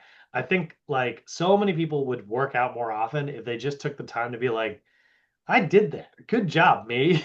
Like so many people don't take enough time to like pat themselves on the back. I think sometimes that's the difference between a person who goes to the gym regularly and a person who doesn't, is just the fact that like the person who goes to the gym regularly is a little bit better at being like, hey, good job, Brad. Oh, thanks, other Brad. Like in their head. But Um, as a trainer, do you think it's because you have an advantage? You kind of know your own algorithm. For instance, Brad knows his own algorithm as to what it takes to get him back in shape. If you took a couple of days off or a week off, you kind of know your own algorithm. So do you feel like you have more of an advantage? oh yeah. It's Yeah. it's the same. It's like anything else in the world. You put your reps in and you're gonna get results over time. I I tell people like that's the same thing with like even like just like dating, outside the gym. Just look at like, people are like, oh, there's just nobody out there. Like the dating apps are the worst. I'm like, yeah, totally. But like think about how many bad reps you do when you're working out over the course of like a long time. When you first started, you did things and you're like, ow, that hurt my knee. Oh gosh, I was supposed to keep my feet wider. Okay, that feels better. Like you have to go through a lot of bad reps before you get to the good ones. Um, and I'm fortunate enough to have gone through them enough times. So yeah, absolutely, you get used to your own rhythm and stuff, and it's huge, which is why this leads us to this last slide here. Empathy is so freaking important and such a big deal. Because there's plenty of things that like, people are really good at. And maybe those things are not necessarily directly related to like what they're working on right now. And so like I've got a million things like that where I get really frustrated with myself because I'm like, oh, I'm not good enough at this thing, but I should be good enough at this thing, like I've put the effort in. It's like, look, you just didn't have all the advantages that it took to get there. And sometimes it takes a lot of time to like have the empathy. Like we've all gone through like these different journeys in different ways and stuff, and so like when you lose that and you're like, well, you just need to work harder, that's not a very empathetic response to your clients. And it's like, hey, yeah, like things are hard, but like I know that you want to accomplish this thing, and I promise like if you keep plugging away at it, you're only going to develop like more skill at this thing, and eventually it is going to get easier. But I get it is really hard right now. That's a much more empathetic response than just, hey, you're probably not putting the effort in. You should work a little harder. Gotcha. Um, Friggin' look at that. So many social media influencers are that other version. They're just like, you should work hard. Like, it's like the stop going out for coffee conversation. Don't get me wrong, making coffee at home is going to save you a buck or two. You're not spending money at Starbucks every morning. But like when billionaires say, ugh, everybody could be a billionaire, just stop going out for coffee every morning. I'm like, that is a really unempathetic response. Like you started with money, like it's not bad advice. What you're saying is still true, but the way you're saying it is just awful. Like I have no reason. I can't hear a word you're saying anymore because my brain is completely shut off. You know. Um. So, and then this is just some questions at the end. This is more of like a interactive thing, but You know my true take on why everybody's not a billionaire? why? What is my take? I said my true take on why everyone is Oh, not a billionaire go for is it. Let's hear it. because not everyone, that's not everyone's goal. Oh, sure. Yeah. I mean, billionaire. My take is that becoming a billionaire, you have to step on a lot of humans to become a billionaire. Like He said you gotta step on a lot of humans.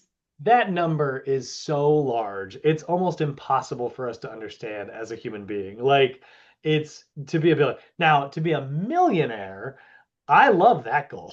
Like I think that's great. You I know? think we've all been million. Do you feel like I feel like have you don't feel like at this age you touched $1 million in your life? Oh, probably. Yeah. Yeah, you've been a Yeah. millionaire already. So, but yeah, it's like that's a totally that's a reasonable, achievable number for a lot of people, you know. But billion Mhm. is crazy. I'm like, there should be no billionaires. Like, this is where I get like real. Kill this recording real quick. He Um, said there should be no, there should be. I like that. yeah. All right, hold on. Let me kill this recording before I get any more into this.